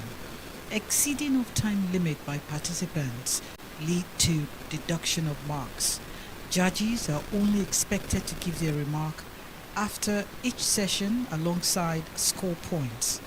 Participants will be judged based on stage presence, confidence, accuracy, time management, neatness, intellectual ability, public speaking, and presentation skill. Audience are only permitted to cheer after the presentation is concluded or indicated by the moderator. This is to ensure that participants are not distracted. The panel of judges include professionals. The decisions are final and cannot be contested. All the best to all of you.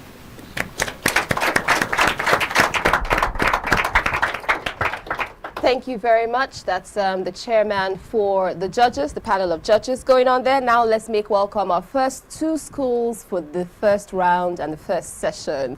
None other than Best Group of Schools at Army Day Secondary School. Wow, how are you guys feeling today? I'm nervous. Oh my God. Okay. Receive strength and courage. How are you feeling? You feel nervous too. I know. And of course, it's the final round. So like there's a lot of pressure going on there. The same? I'm seeing a nod. Is that the same? It's like, yes. Oh my God. How about you? I'm okay, I guess. Say that again? I'm okay. You're okay? Like just fine? Not, you know, when we have the hands coming through, you know, sometimes words can say it all. Gesticulations will do and expressions, but you'll be fine. Can we all calm down and breathe? Take a deep breath. As ooh, child, let's get right to it now. The stage is set, the floor is yours. It's time for you to show forth your skills. We're rooting for you, we're proud of you, and we believe you're going to make every word and every moment count. All right, so let's welcome right about now the lead speaker from Best Group of Schools.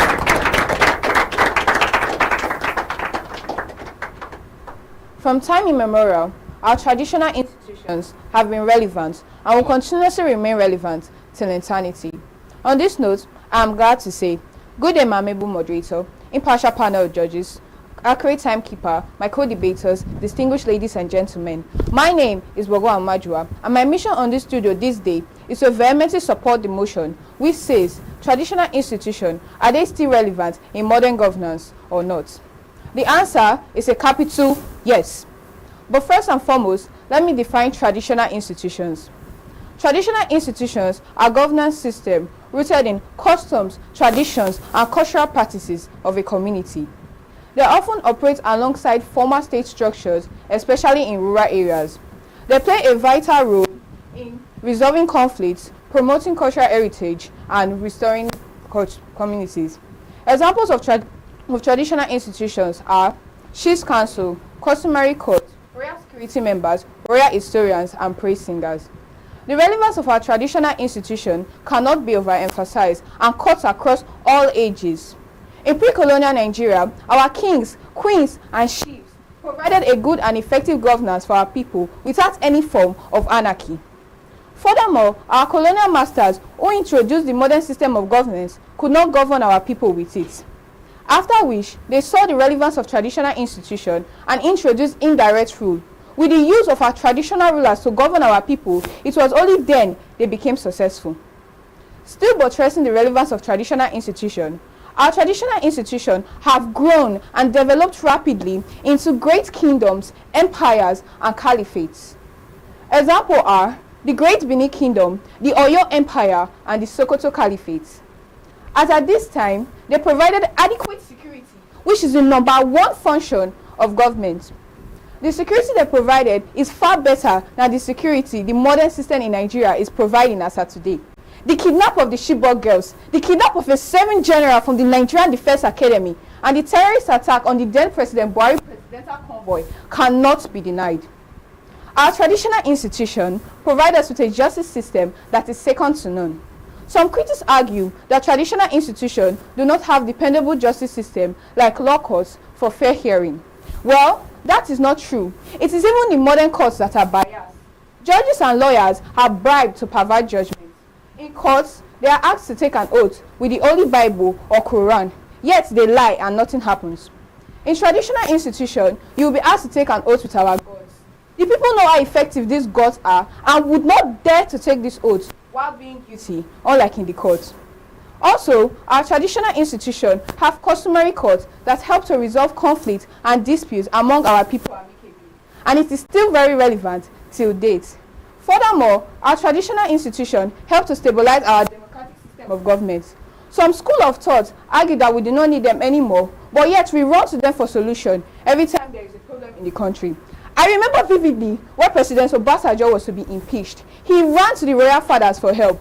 The royal fathers then called on the senators to dialogue with them. It was only then that President Obasanjo was saved. And since 1999 till date, we have had peaceful transitions and unbroken democracy. Our traditional rulers are contributing their quota to developing their towns, villages, and communities. As of today, they attract governmental projects such as the construction of roads and bridges, the building of schools, hospitals, and markets to their community. A good example is the Oluwafori going to Abuja to discuss the reopening of the Warri Seaport. Our traditional institutions are not archaic, but have evolved and are doing great things. Our royal fathers now provide employment for people in their palace.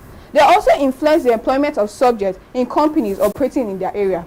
They also provide scholarship, just as what the Oluwafori and many others are doing. In addition, in a positive way. Take for instance, before now, when people hear of the Warri Kingdom, the first thing they think about are intertribal wars, fighting, and killing. But the Olu of Warri, a royal father, is changing this narrative. He is rewriting the story of the Warri child, and we are all here because of the relevance of our traditional institution, which he represents. Wow! Kudos to our great king, Ogiame Atuwatse. May all the days of our royal fathers be blessed. My dear opponents, let me use this opportunity to inform you that our traditional rulers are actively involved in modern governance. They recommend credible people for federal and state appointments. During presidential and gubernatorial elections, they try as much as possible to maintain the peace in their domain. They even monitor the projects being executed to ensure that standards are taken into consideration. On this note, I would like to conclude. Our traditional institutions preserve the sacrosanctity of our traditions, good cultural heritage, norms, values, and beliefs. Therefore, they are still very relevant, even in the modern governance and to the end of time. Thank you.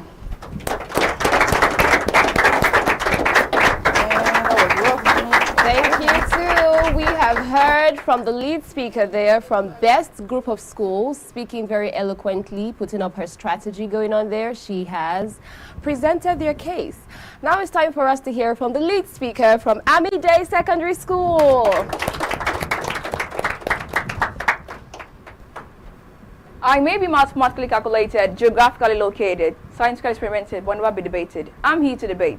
It is very unfair for me to go further without recognizing the presence of people who made this occasion a success. So, to judges, I take a bow. To chairman, I salute. I am Dvan Jeremiah, party student of Amide Secondary School. I'm here to oppose the motion that states that traditional institutions are still relevant to modern governance. It's very immoral of a speaker for me to go further without recognizing the presence of what is traditional institution. Traditional institution refers to established custom, practices, and organization that have been passed down through generations in particular society. In the beginning of the colonial period, of course, after my independence, particularly with the introduction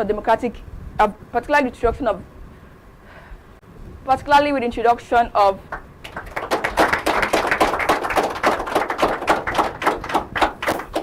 traditional institutions are very unaccountable. Why I say this is because they cannot give account of what they are doing. Can I ask you a question? Can you actually go to the Ogiame Atuwatse and ask him to give an account of what he is doing now? No, you dare not. They don't have legal backing up. They don't have legal authorities backing them up, and they don't have assigned duties to what they are doing. There's no legal authority backing them up to what they are doing. There's no assigned duties to what they are doing. So they cannot give an account of what they are doing in society. You can't ask them questions. They have the final say and final authority, but not in the modern governance, where everybody's words are being heard. We can all be part of the modern governance.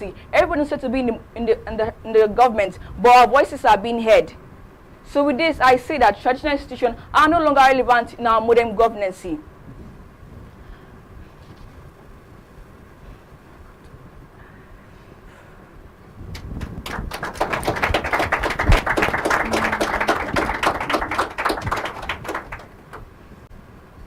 Traditional institutions are based off on our dated system because they're actually practicing on outdated words and customs, believing in what they want to do. Back in the year 1960, where the Minister of Denstu in 1960, he was publishing of marriage of young girls and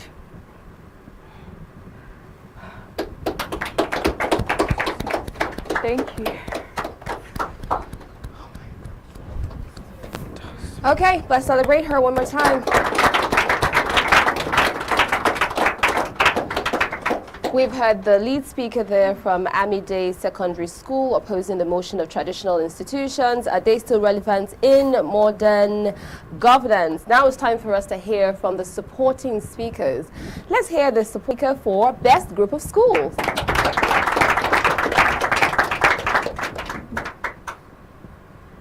Moderator, impartial panel of judges, my co-debaters, my audience here present, and viewers from all around the globe watching us. My name is Dawson Benezi, and I'm here to propose a motion which says traditional institutions are still relevant in our modern governance. My lead speaker has done a lot to establish the fact that traditional institutions are still relevant in our modern governance. Hence, in addition, I want to take the argument further. Traditional institutions have been a cornerstone for societal organizations for centuries, playing a vital role in maintaining social order, resolving conflicts, and providing a sense of community and identity. His Majesty, the Olu of Warri, has demonstrated the significance of traditional institutions in our modern governance by his innovative initiative, the Inter-Collegiate quiz and debate competition. It is this forward-thinking approach that brings us all here together today, highlighting the vital role traditional institutions can play in promoting education, critical thinking, and community engagement. Many traditional societies have institutions like customary courts and council of elders, which play a crucial role in resolving conflict and administering justice. His Majesty the Olu of Warri helped to resolve a conflict between the Yoruba and Shekiri communities in the year 2020. This example has demonstrated the Olu of Warri's commitment to promoting peace and stability in the region. Africa and Nigeria, in particular, are known for their high moral standards, which was when traditional institutions were very strong and provided governance for the people. But what can we say now? We have high moral decadence, which is as a result of modern governance. They now create laws that are embarrassing to humans, giving all sorts of rights to people. Lesbians, gays, and transgenders now have rights. What kind of right is that? A man is to marry a woman. That is what our traditional institutions stand for and are known for. But now, the modern governance use the power of the constitution to destroy our values. In our customs and traditions, it is a taboo for a man to marry a man, and also a taboo for a woman to marry a woman. Not to talk of human beings marrying his or her pets. My dear opponents, please listen to this.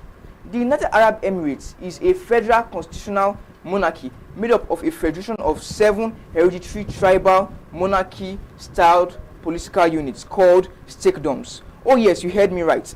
That is, traditional institutions have governed the UAE up to the 21st century, and they are still prospering and growing rapidly.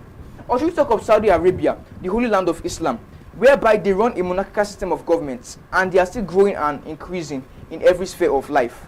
Oh yes, all these factual points given by I and my lead speaker are just clear attestations that traditional institutions are still relevant in our modern governance. Thank you. Yes, we've heard it there from the support speaker from Best Group of Schools, solidifying and building on the points that the lead speaker have spoken about. Now it's time for us to hear from the support speaker from Amide Secondary School. Good morning, my moderator. Good morning, impartial panel of judges, accurate timekeepers, fellow debaters, distinguished ladies and gentlemen. Standing before you today is the person of Atalabatros. I am a student of Amide Secondary School, and I stand here before you I stand here before you to oppose the motion which says that traditional institutions are still relevant in our modern governance. I would like to start by defining the term traditional institutions. Traditional institutions are patterns of leadership that have been on even before the colonial era. Ladies and gentlemen, I am here to convince you and my opponent that traditional institutions are no longer relevant in our modern governance with my following point. First is their lack of accountability and transparency. Traditional rulers are no longer accountable or transparent because they are not elected and may not be responsible to your citizens, thereby leading to abuse of power, mismanagement of our resources, and corruption. Unlike modern governments, where clear lines of accountability are being established, promotion of accountability, building of capacity, providing training, encouragement of collaboration and coordination, and so on and so forth. Going further to their inequality and social justice. Traditional rulers, they engage in inequality and social justice as their powers are based on birthright rather than merit. Unlike our modern governments, where merit-based leadership are promoted, empowerment of our citizens, promotion of reconciliation, addressing of historical injustice, and promotion of conciliation. According to Angela Davis, we must challenge our traditional institution or our traditional rulers to dismantle and recognize the system of oppression that they have helped to maintain. And if they cannot, of what use are they? Of what use are the traditional leaders in our modern governance? Nelson Mandela once said, the struggle for social justice requires us to confront the entrenched power of our traditional rulers. I hear my opponents say that this traditional institution preserves our cultural heritage, but we must be careful not to conflict traditional institutions for an oppressive. We must be careful not to conflict cultural heritage for an oppressive tradition. Thank you.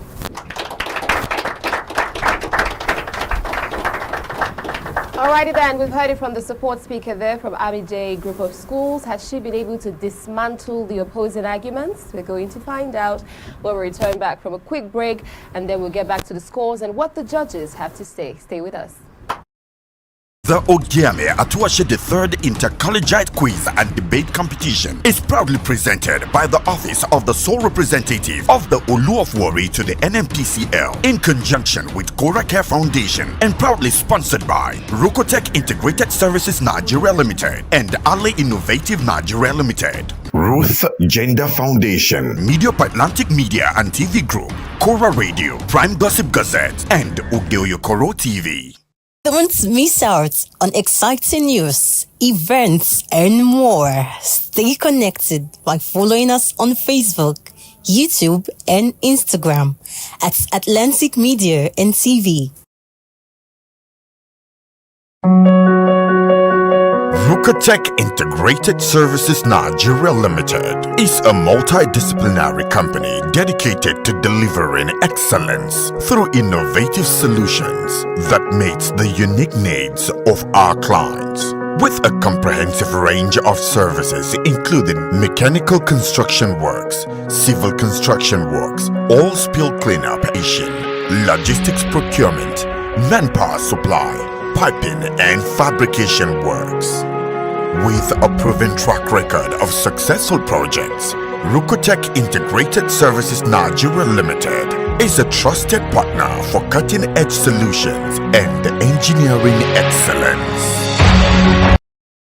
Annalisa Jamilan Walaha Kulli Ghairi Bintifa'in فلا تجعل لعبدك سمني متى صاد بارك بارتفاع متى صاد بارك بارتفاع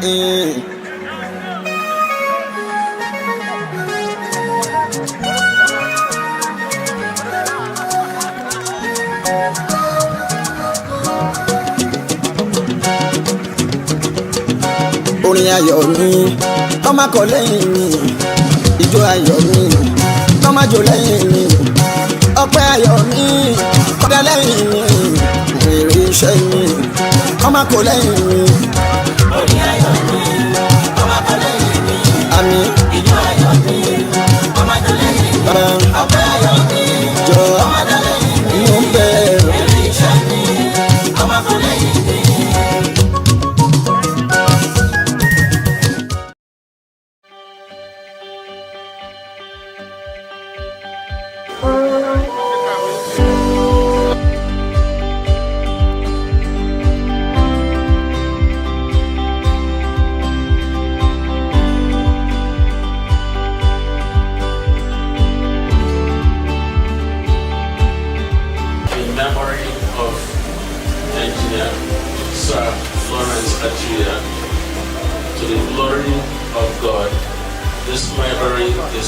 hereby blessed, commissioned, and declared open for the good of humanity and for the particular betterment of our land here in Delta State through Christ our Lord. Amen.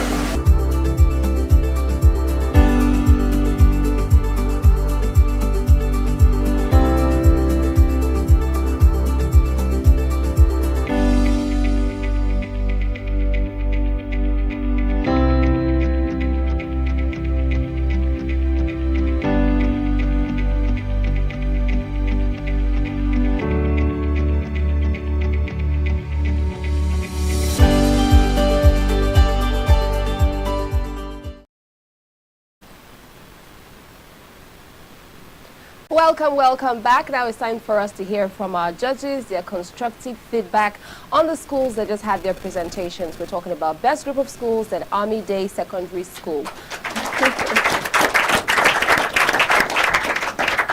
Wonderful. Judges, the floor is yours. Welcome. What a way to start today. For best group of schools,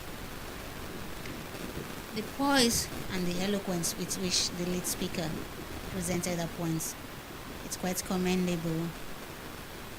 Nobody, even if you don't have any traditional institution from where you came from, you would want to buy into the idea of why not appoint one traditional ruler. It's really nice. Then for our Army Day, like we've always said, when you get your topic, try and put yourself into the topic. Try and know the topic for the topic. And so when you present, you're presenting it from your heart, not by what you've memorized. Because you always forget it at the end of the day. It was a good debate. Thank you.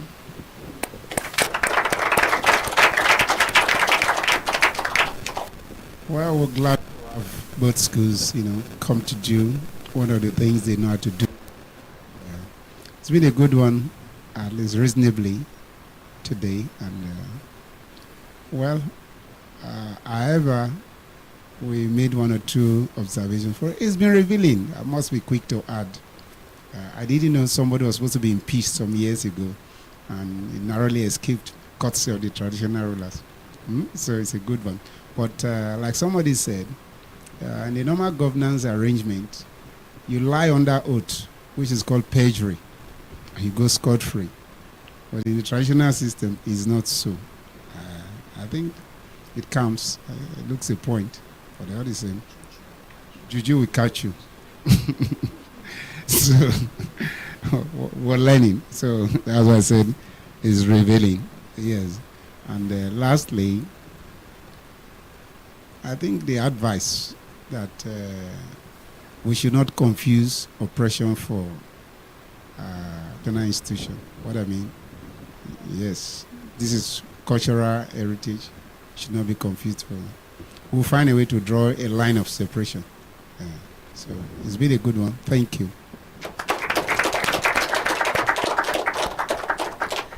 Not everyone can stand in front of people and talk. Could you please give a round of applause for our young lady?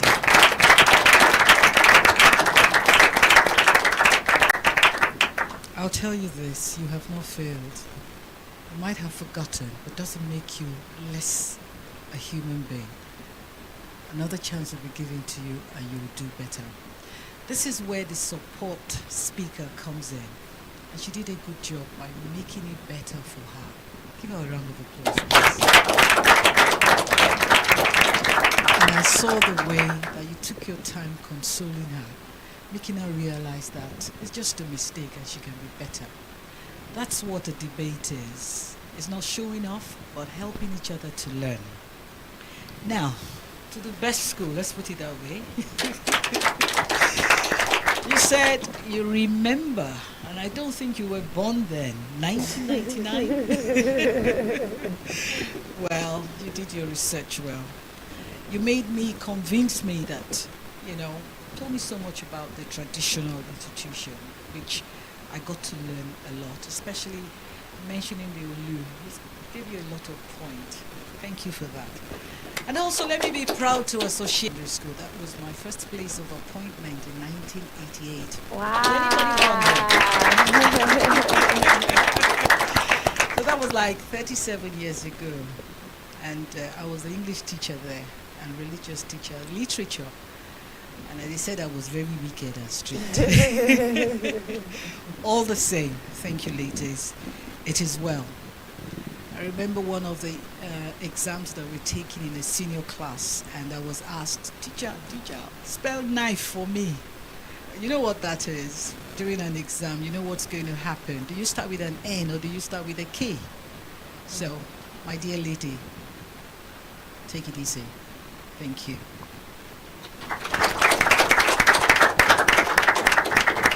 Amazing. Thank you so much to our delectable panel of judges there, very distinguished, showing off their wisdom, their expertise, and of course their words of advice and encouragement to the different representatives from the different schools, talking about best group of schools at Army Day Secondary School. Let's celebrate them one more time. Here at the Ogiame Atuwatse third Inter-Collegiate Quiz and Debate Competition, we don't fail, we learn. That's what we do, and then we always have that at the back of our minds. So having said that, now the moment of truth is here. It's now time for us to reveal the scores. For best group of schools, they came through with a total of 51 points.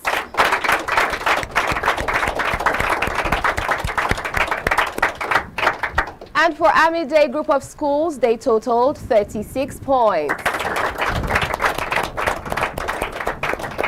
Wonderful. Thank you so much for showing up for your school, showing up for yourself. I believe that you've learned a thing or two from this debate competition. But this is far from over. This is just the first group of schools for Group E. When we return, we're going to get back to the last set of schools that's going to end this stage and this particular competition with a bang. Stay with us. The Ogiame Atuwatse III Inter-Collegiate Quiz and Debate Competition is proudly presented by the Office of the Sole Representative of the Olu of Warri to the NMPCL in conjunction with Cora Care Foundation and proudly sponsored by Rukotech Integrated Services Nigeria Limited and Ali Innovative Nigeria Limited. Ruth Gender Foundation. Media partners Atlantic Media and TV Group, Cora Radio, Prime Gossip Gazette, and Ugeoyokoro TV. Rukotech Integrated Services Nigeria Limited is a multidisciplinary company dedicated to delivering excellence through innovative solutions that meets the unique needs of our clients. With a comprehensive range of services including mechanical construction works, civil construction works, oil spill cleanup and remediation, logistics procurement, manpower supply, piping and fabrication works. With a proven track record of successful projects, Rukotech Integrated Services Nigeria Limited is a trusted partner for cutting-edge solutions and engineering excellence. Ruth Gender Foundation. I'm Ruth Edema, first degree in Physics Electronics, a postgraduate qualification in business administration, and a nationally certified French language tutor. Career-wise, I'm an educational facilitator. I'm the managing director at Media and TV, and I'm also a director at Rukotech Integrated Services Nigeria Limited. I'm a wife and a mother, and I like dressing up to show up. Yeah, so that's basically me. Thank you. Root Gender Foundation was inspired from my personal experiences growing up as a young girl in a typical Nigerian environment. For me, it was being different. It made people bully me, abuse me, and harass me. I was always misunderstood and underrated. Root Gender is a foundation that is dedicated to building confidence in the Nigerian girl child through educational and inspirational programs like supporting programs that promote girl-child education. We also organize physical exercises for our young girls for the overall well-being of their mental and physical states, and also for the acquisition of self-defense skills.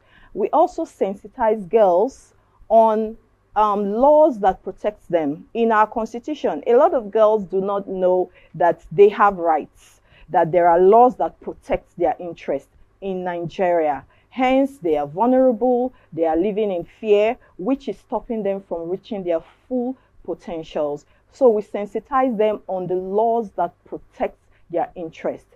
This, like I said, is visioned towards building confidence in the Nigerian girl child. So that is just a wrap up of what we do at Root Gender Foundation. I would say I resonate with the struggles and the challenges of the girl child, particularly the Warri girl child. I happen to grow up in the heart of Warri, from an average background. My family is an average one, but I experienced a lot. Like I said, I was bullied, I was overlooked, I was harassed for being a different child, for daring to be different, and nobody was taking note and tapping into my potential. So my interest for the girl child is I would love to be a voice for the girl child. They need people to believe in them. They need people to speak for them. I also want the Warri girl child to know that there is hope beyond the reef. I want them to see the bigger picture. I want them to know that they can compete on global platforms. They can compete on international platforms, and they can do very well. We have the likes of Ada Gold, or Maumi, and the rest of them. They are all competing very well on international platforms, and I know that you too can do that, and I want you to know that is why we are here. Root Gender Foundation is here to make you understand that you can actually be what you want to be.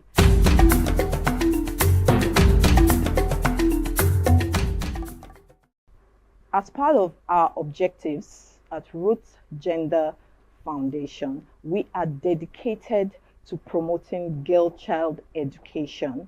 Like I said, I represent the brand Warri Girl Child. I represent the brand the African Girl Child, because I have gone through the struggles from there to here. So giving 2 million to the best female participants is just a way to share them on. It's just a way to make them know that we believe in you. I believe in you. You can look up to us. We are sharing you on. It is not about the money. We believe in your potential. We want our girls to know that you are doing the right thing at the right time. You are in the right place, and this is what you should be doing. That's why we are supporting you, and we will always be here to support you. Girl-child empowerment to me is enforcing laws that protect our girl child. You know, my NGO, we've been pursuing a bill that we will see to be passed. We are asking that our girls should be allowed to carry pepper spray as weapons of self-defense. Because if you look at it, our women have nothing to protect themselves. They are just there by the grace of God. So we are pursuing laws that will protect the girl child. So empowerment, girl child empowerment to me is enforcing laws that protect the girl child, educating the girl child on time and money management, financial literacy, and equipping them with self-defense skills. Also, access to quality education. This to me is girl child empowerment and nothing more. A girl child must possess effective communication skills. They should be able to communicate. effectively. A girl child should be financially literate. She should know how to manage her finances, and she should also know how to manage her time.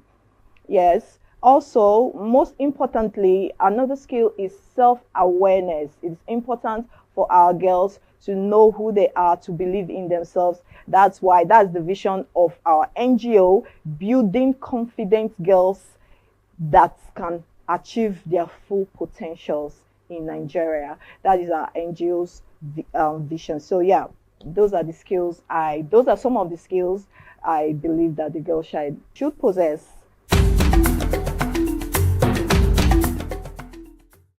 She needs role models.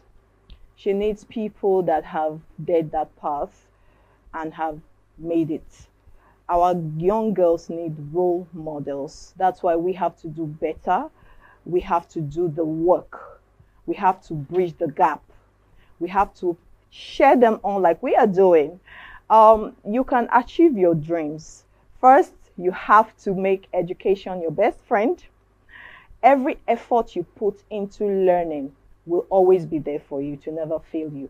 Boys will break your heart, people will break your heart, but every effort you put towards learning anything, everything will always come through for you. So for you to achieve your dreams, look towards the right people, look towards the right direction. There are people that have achieved in that route. I will encourage you to look up to them, learn from them. That is just the way to achieve your dreams. My message to the Warri child, like I said, I represent the brand Warri Girl Child. We are letting the world know that we are not vile, we are not roused, we are educated, we compete intellectually, we have good things ahead of us. We can do it on the global platform, we can do it on the national platform, and we are everything there is to be a woman. I would encourage you, Warri Girl Child, make education your best friend. Make education your best friend. Learn new things. Learn new languages. Okay? And the sky be your starting point. We are always here to cheer you up. Don't forget that my name is Ruth Edema Collins from Root Gender Foundation, and from all of us wishing you the best, we say keep watching Atlantic TV. Ruth Gender Foundation.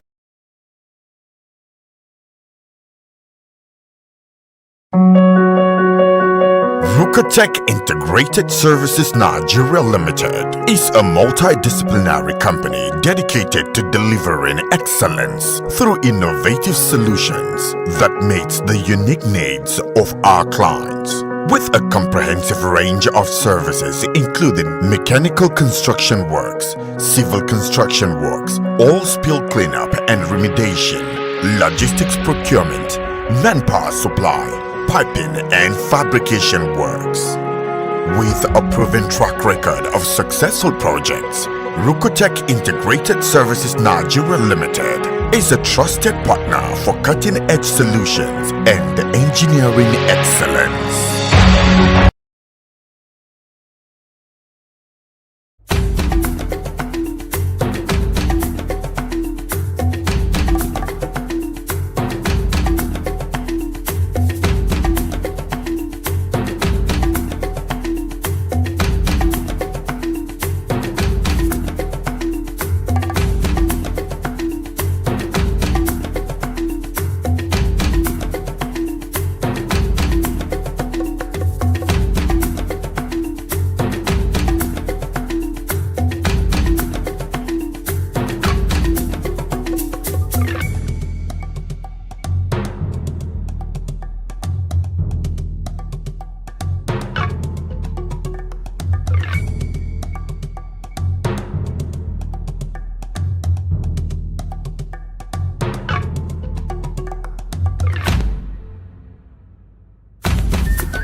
Atlantic TV. Culturally inclined, uniquely different. My name is Desoka, the comedy catalyst, also one of Nigerian comedy. Alright guys, back again, yes boss, my name is Osh Baby. CME Alade. Yeah, what up people, it's your boy the 80. Girl Niniola. My name is my wife, and just celebrity type man. My papa say, who won't carry cow, waka go, waka follow the cow, I know the life for you. I see you know you're watching the Atlantic TV. Keep watching Atlantic TV. Atlantic TV. Keep watching Atlantic TV. Keep watching Atlantic TV. Keep watching Atlantic TV. Atlantic TV. Informative, educative, interesting, entertaining. Worldwide, international. Don't go anywhere or I'll catch you. Don't touch that die. Atlantic TV. Boom. Atlantic TV. We wanna party. Atlantic TV. Culturally inclined and uniquely different.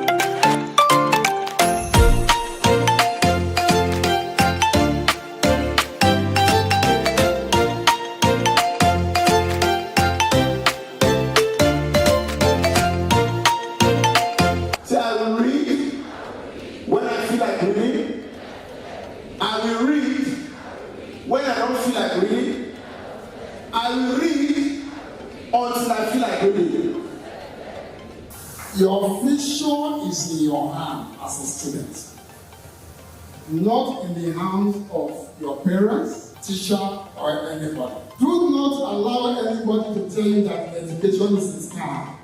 The vision of the future of the world child started in 2002. Our vision is to build a world where every child is inspired to pursue their passion, reach their full potential, and contribute meaningfully to their community.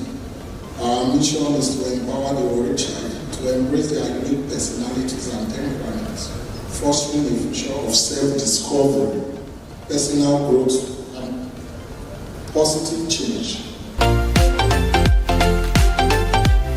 You see, you cannot put yourself as a parent in the child. The child has to develop, find out what he or she likes most. You can be absolutely anything you want to be, whether you are a male, whether you're a female. The friends you keep matters a lot.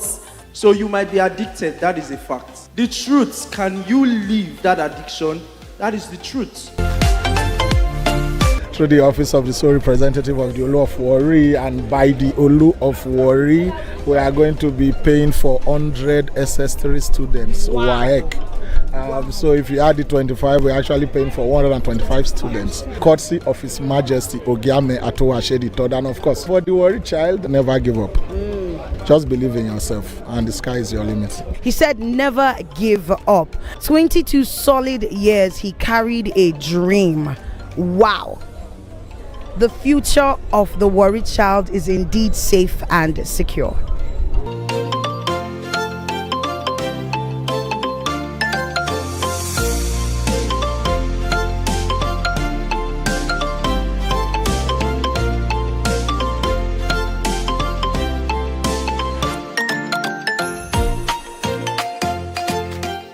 The Ogiame Atuwatse III Inter-Collegiate Quiz Agent. And now, the final two schools step up the stage to give us for the end of stage 3, round 1 for the Ogiame Atuwatse Quiz and Debate Competition. Whoa! This is Group P. We just experienced an amazing, brilliant performance there from Best Group of Schools at Army Day Secondary School. Well, the formidable schools that's going to be wrapping up with a bang. We have Atuwatse the Second College versus Rute Secondary School. With their different argumentative points on social media, a catalyst for academic excellence or distraction. So we have, for this particular competition, a grand prize of 10 million naira. And then, of course, we also have from Root Gender Foundation, 2 million naira for the best female participant. How are we feeling about that? Great. So let me, that's the only gentleman among the ladies. So if you win the 10 million naira now, what's the first thing you're going to buy?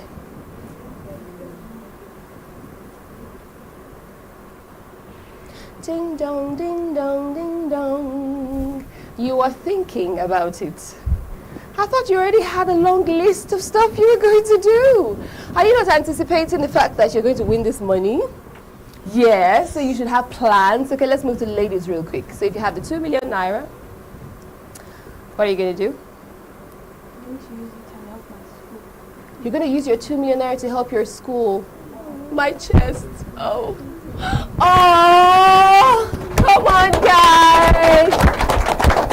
She said you're going to help my school. That's amazing. Okay, how about you, ladies? Go ahead. Anybody can talk first. 2 million naira up for grabs.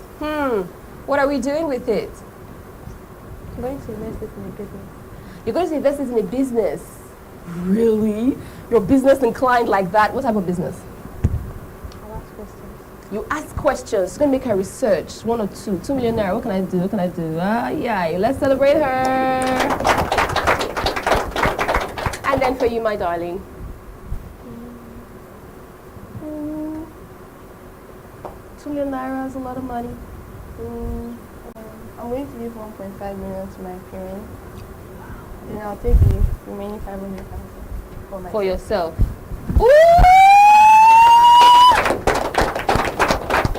We're remembering Mama and Papa right about now. Okay, back to the fine gentleman. 10 million naira up for grabs. What are you doing? I'll give some of the part of the money to my school. Okay. Then I invest the rest on myself. Invest the rest in yourself. So what percentage are we looking at here? Is this 60-40? Is this 50-50? We're going to leave that out of the equation right about now. But all our contestants, they're pumped up. They're ready. They're set. Audience, are you ready? Yes, moderator. Yes, and I know that my distinguished panel of judges, they're ready as well. I'm your moderators, Rejoice Debekeme here. And of course, we have the final set of schools for Group P about to unleash your intellect and the power of words and persuasion, communication and eloquence. We are all ready for this. Let's make welcome the lead speaker from Atuwatse, the second college. Good day, moderators, our great timekeeper, my co-debaters, the audience and viewers. I am Erikosi Gospel from Atuwatse, the second college, the King's College, Ijala, Ifekporo. I am here to support the motion. We say that social media is for academic excellence or distraction. Firstly, what do you understand by the word social media? Social platform which enables us to communicate with each other, which also facilitate the creation, sharing and exchange of information among visual communities and network. Now, the meaning of catalyst. Catalyst is what speeds up a process without it being consumed. Lastly, the meaning of academic excellence. Academic excellence means you being resourceful and successful in your academic. With this, I am firmly supporting the motion. We state that social media is a catalyst for academic excellence. Firstly, to the audience, do you really think that social media is indeed a catalyst for academic excellence? As for me, I will say yes for that. Firstly, social media enhance collaboration and networking. This means that with the help of social media, students who have unequal opportunity are able to communicate with their peer groups, teachers, and even academic experts from around the world. Secondly, with the help of social media, students gain access to educational resources. Back then, before the social media era, students travel from one university library to another just to get materials for their project.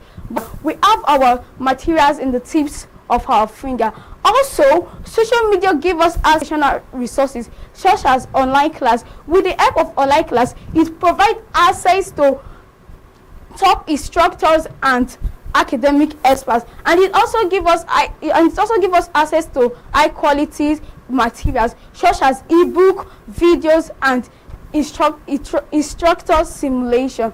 Thirdly, social media help teachers to give personalized feedback and support to the teacher. This means that with the help of social media, teachers are able to give personalized feedback and support to their students, helping them find area of improvement and where the students need to engage in. Social media requires students with essential digital literacy skills such as critical thinking, problem solving, and communication. And also, so many people like my opponents here may argue that social media is a distraction, leading to decrease in academic performance and increase in procrastination. But I counter that social media is merely a tool, and like no other tool that can be used for academic excellence. They might also say that social media is addictive, but I counter that social media is a matter of personal choice and how the users use the platform. And also they might also say that it causes cyberbullying. But remember, you can block the page and also report. Remember, when you see something, say something. In conclusion, I am saying that all of you will agree with me that social media is indeed a catalyst for academic excellence. Thank you. From Atuwatse, the need to procrastination and distraction for students and professionals. Social media can be a breeding ground for cyberbullying and online harassment, which may lead to low self-esteem, anxiety, depression, which may make a person to be locked up and be closed. 3. Overuse of social media can lead to mental health issues like depression, anxiety, etc. In conclusion, social media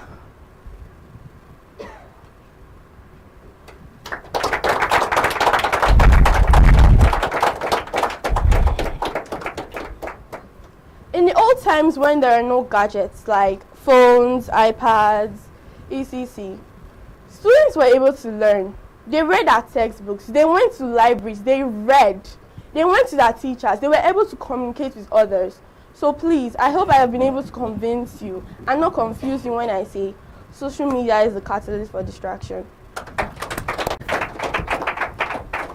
We have now heard from the lead speaker firmly opposing the motion for social media, a catalyst for academic excellence or distraction. Haven't heard from the lead speakers who have laid the foundation. It's now time for us to hear from the support speakers from the different schools. Now let's make welcome the support speaker from Atuwatse, the second college. Good day, my moderator, panel of judges, my co-debaters, my audience, and my viewers. I am Aboyowa P. Shemoga from Atuwatse, the second college, Ife-Ijala, the King's College. I am here to support the motion which says social media a catalyst for academic excellence. I firmly believe that social media is indeed a catalyst for academic excellence. This is because it helps in the collaboration of peer learning to connect with classmates and teachers. It enhances engagement and motivational learning, such as video quizzes, live question and answer sessions.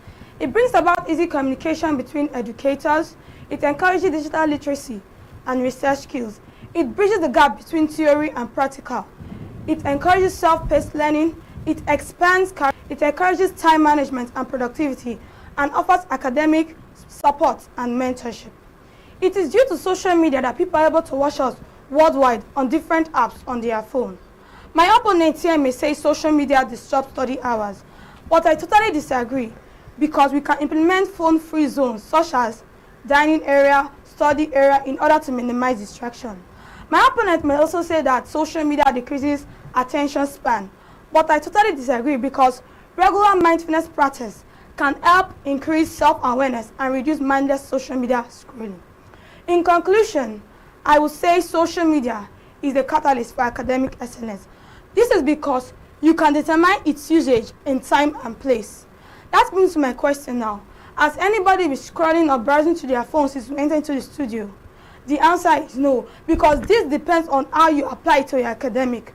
With this, I am firmly supporting the motion which says social media is a catalyst for academic excellence.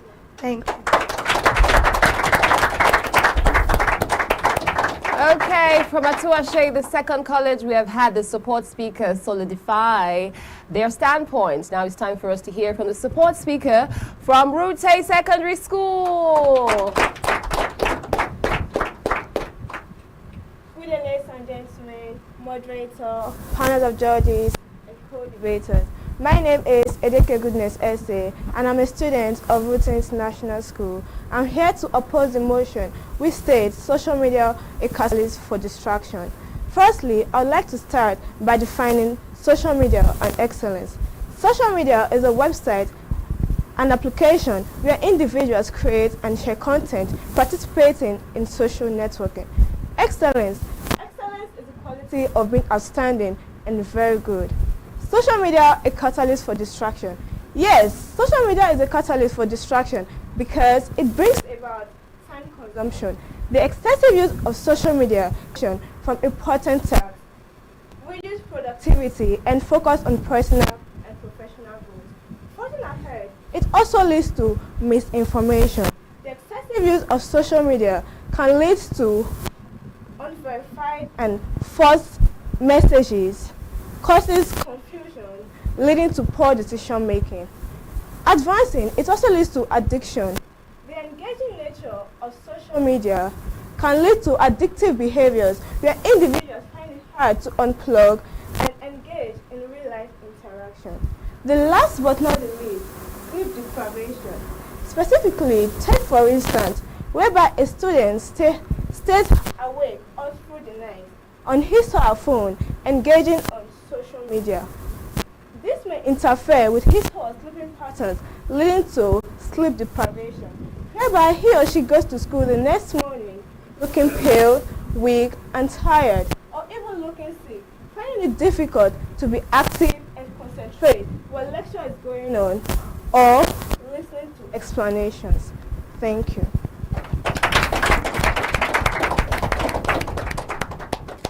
Okay, it's been a powerful debate session going on there from the lead speakers and supporting speakers, all coming through with their strong points and arguing it out for and against. We're going to go for a quick break now. When we return, we're going to have our judges' final verdict and, of course, the scores for the debate. Stay close.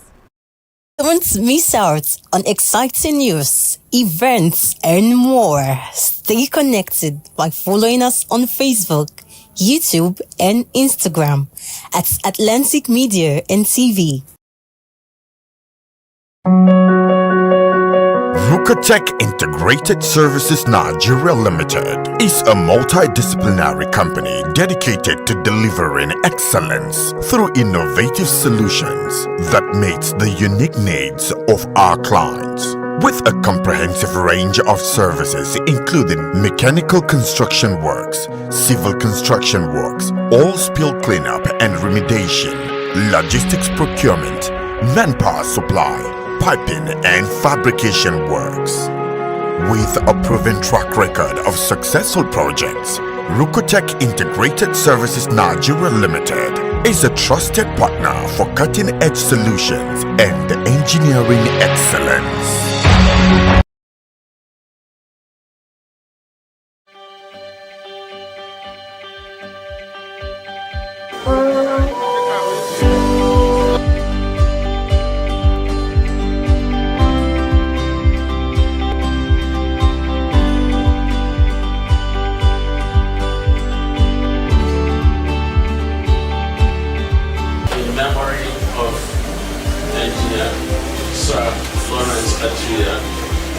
To the glory of God, this library is hereby blessed, commissioned, and declared open for the good of humanity and for the particular betterment of our land here in Delta State through Christ our Lord. Amen.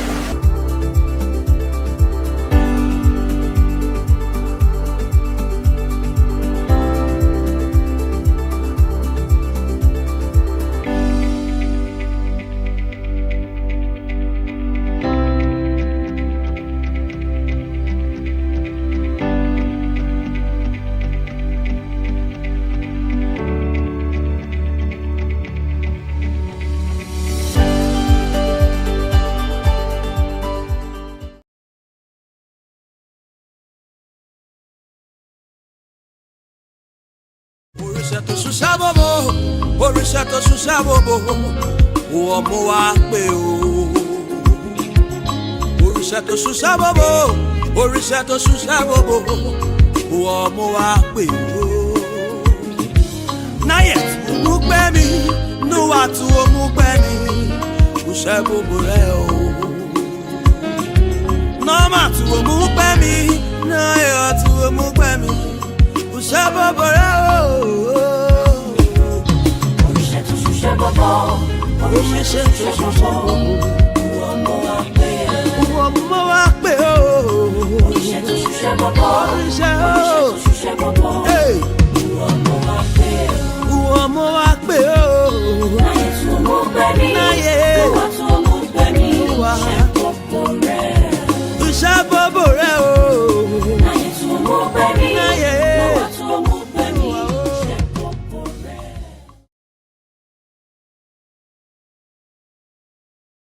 The Ogiame Atuwatse III Inter-Collegiate Quiz and Debate Competition is proudly presented by the Office of the Sole Representative of the Olu of Warri to the NMPCL in conjunction with Kora Care Foundation and proudly sponsored by Rukotech Integrated Services Nigeria Limited and Ali Innovative Nigeria Limited. Ruth Gender Foundation. Media partners Atlantic Media and TV Group, Kwa Radio, Prime Gossip Gazette, and Ogeoyokoro TV.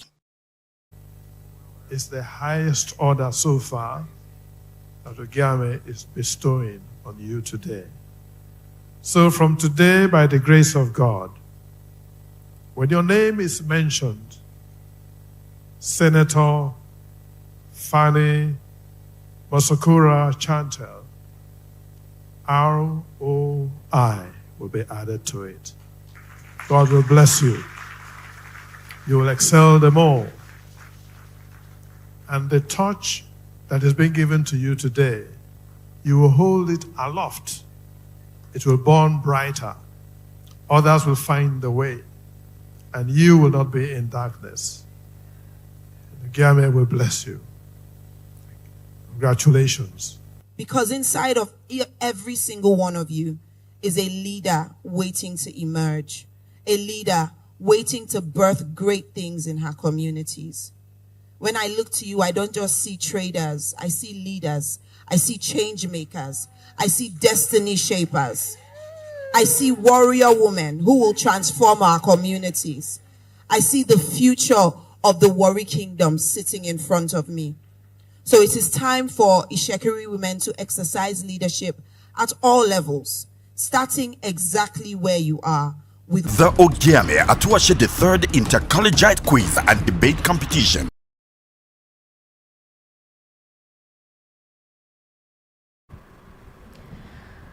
Welcome back. This is stage 3 and actually the grand finale for round 1 for the Ogiame Atuwatse III Inter-Collegiate Quiz and Debate Competition.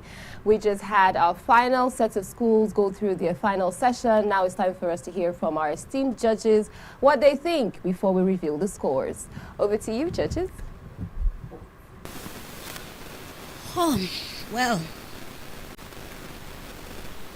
like I said in the previous round or the previous set, memorization. I think the teachers will help us with this. When the topic comes and you let these children own the topic, let them develop this topic, it will be easier on them. There will be an inner pressure in them wanting to bust out, even when practically they are tensed. Midway in their presentation, you see that they will do a better job, not actually going off entirely. It was fun.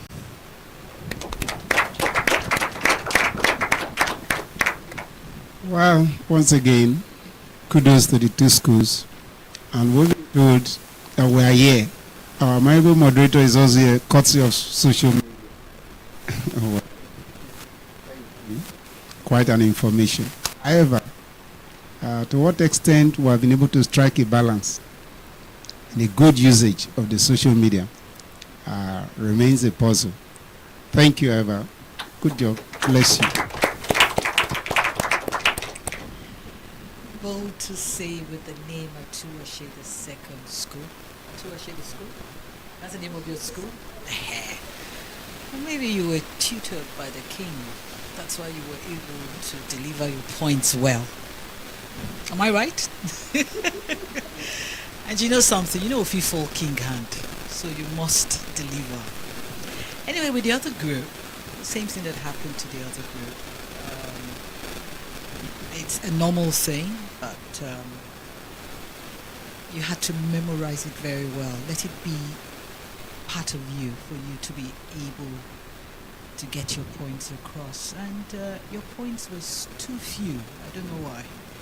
But anyway, the support speakers really did their best this time around. Thank you so much, and for having to live up to the name of Atuwatse.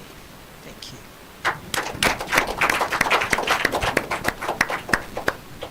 Okay, and to the moment we've all been waiting for, the scores are out. Let's find out how our debaters performed. For Atuwatse, the second college, they came through with a total of 48 points.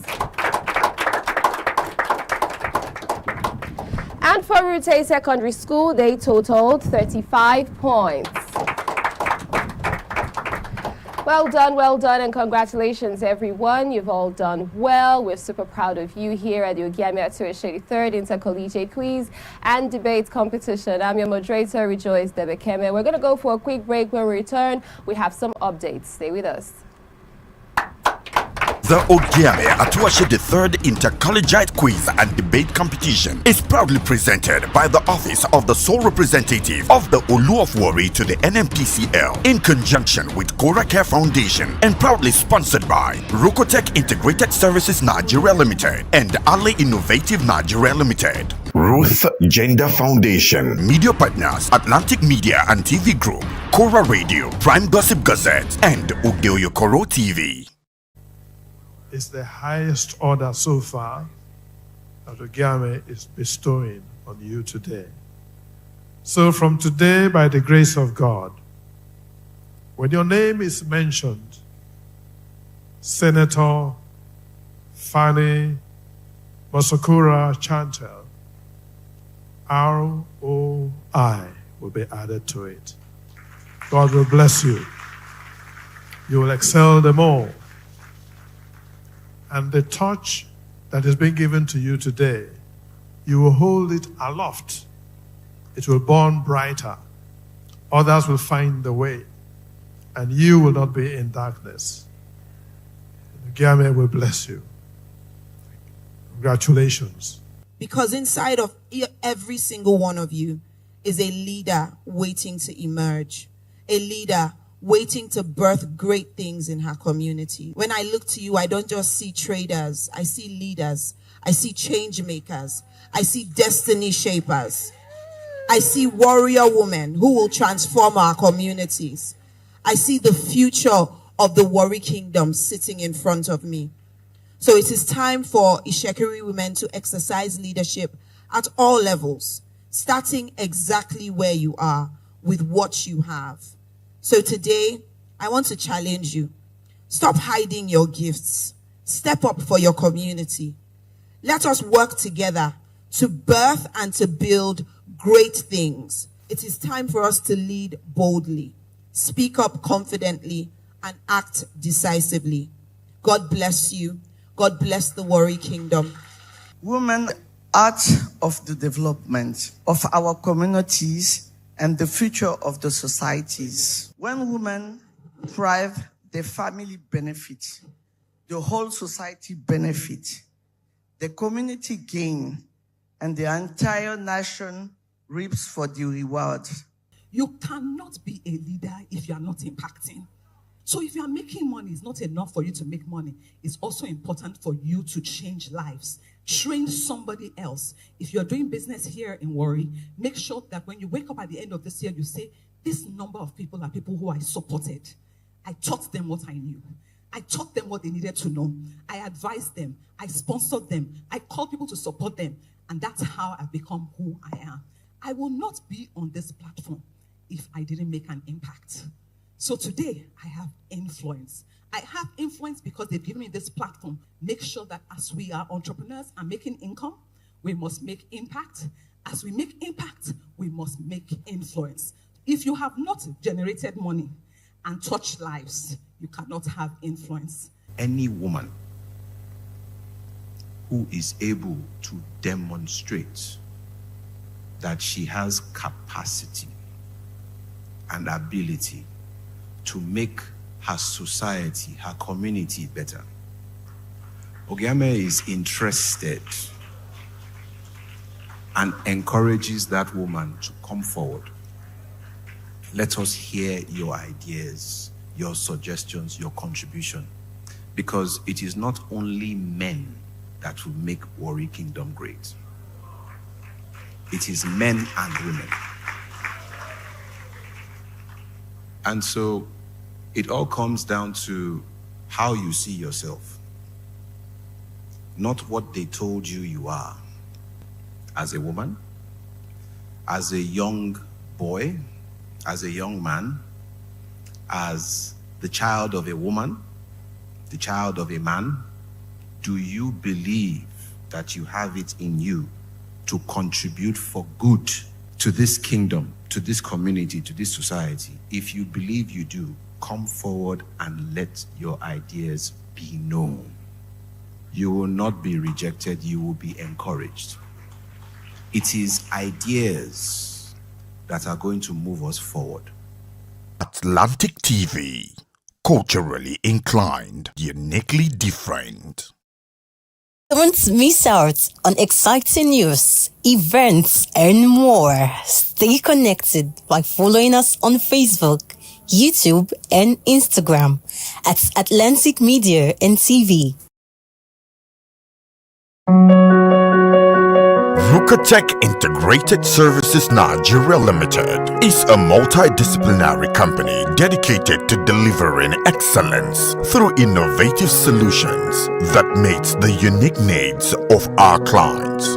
With a comprehensive range of services including mechanical construction works, civil construction works, oil spill cleanup and remediation, logistics procurement, manpower supply, piping and fabrication works. With a proven track record of successful projects, Rucotech Integrated Services Nigeria Limited is a trusted partner for cutting-edge solutions and engineering excellence.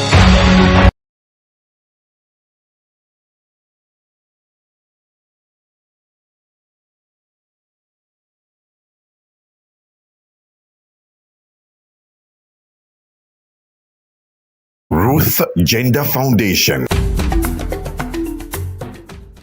I'm Ruth Edema Collins. I hold a first degree in physics electronics, a postgraduate qualification in business administration, and a nationally certified French language tutor. Career-wise, I'm an educational facilitator. I'm the managing director at Atlantic Media and TV, and I'm also a director at Rucotech Integrated Services Nigeria Limited. I'm a wife and a mother, and I like dressing up to show up. Yeah, so that's basically me. Thank you. Root Gender Foundation was inspired from my personal experiences growing up as a young girl in a typical Nigerian environment. For me, it was being different. It made people bully me, abuse me, and harass me. I was always misunderstood and underrated. Root Gender is a foundation that is dedicated to building confidence in the Nigerian girl child through educational and inspirational programs, like supporting programs that promote girl child education. We also organize physical exercises for our young girls for the overall well-being of their mental and physical states, and also for the acquisition of self-defense skills. We also sensitize girls on laws that protect them. In our constitution, a lot of girls do not know that they have rights, that there are laws that protect their interests in Nigeria. Hence, they are vulnerable, they are living in fear, which is stopping them from reaching their full potentials. So we sensitize them on the laws that protect their interests. This, like I said, is visioned towards building confidence in the Nigerian girl child. So that is just a wrap up of what we do at Root Gender Foundation. I would say I resonate with the struggles and the challenges of the girl child, particularly the Warri girl child. I happen to grow up in the heart of Warri. From an average background. My family is an average one, but I experienced a lot. Like I said, I was bullied, I was overlooked, I was harassed for being a different child, for daring to be different, and nobody was taking note and tapping into my potentials. So my interest for the girl child is I would love to be a voice for the girl child. They need people to believe in them. They need people to speak for them. I also want the Warri girl child to know that there is hope beyond the reef. I want them to see the bigger picture. I want them to know that they can compete on global platforms. They can compete on international platforms, and they can do very well. We have the likes of Ada Gold, or Maumi, and the rest of them. They are all competing very well on international platforms, and I know that you too can do that, and I want you to know that is why we are here. Root Gender Foundation is here to make you understand that you can actually be what you want to be.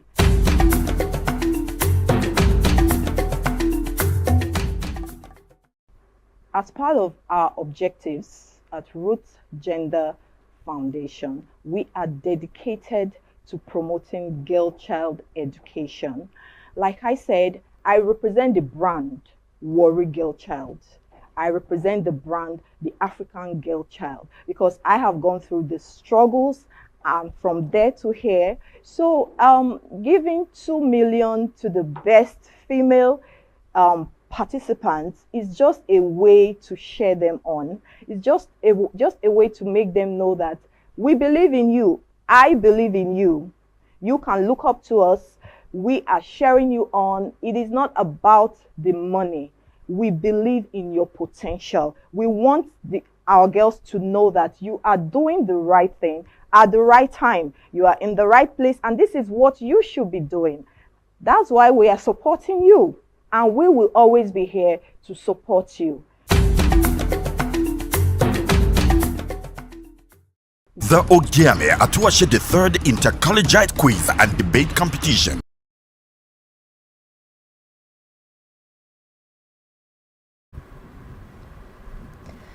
Oh my God, that's pretty much how I can express how I'm feeling right about now. What a debate. What an interesting session. The Ogiame Atuwatse the third Intercollegiate Quiz and Debate Competition for the third stage for round 1 has officially come to a close. It's been very electrifying. It's been thought-provoking, mind-blowing. There's been lots of experiences from the overall debate, but we can take one thing home. All of us have learned a thing or two. I mean, the proud, amazing, brilliant minds came shining through with their eloquence, with their strategy, with their logic, with their clarity, with their convictions, with their public speaking and presentation skills. My God, can we celebrate them?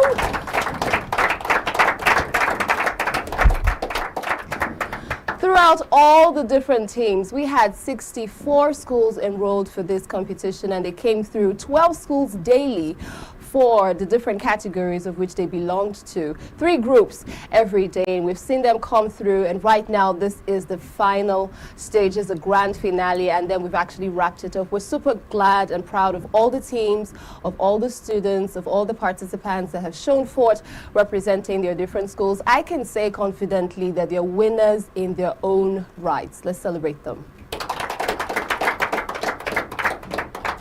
And I'm sure at this point we're very itchy to find out, oh, out of the 64 schools, who's going to round 2? Who's going to get in there?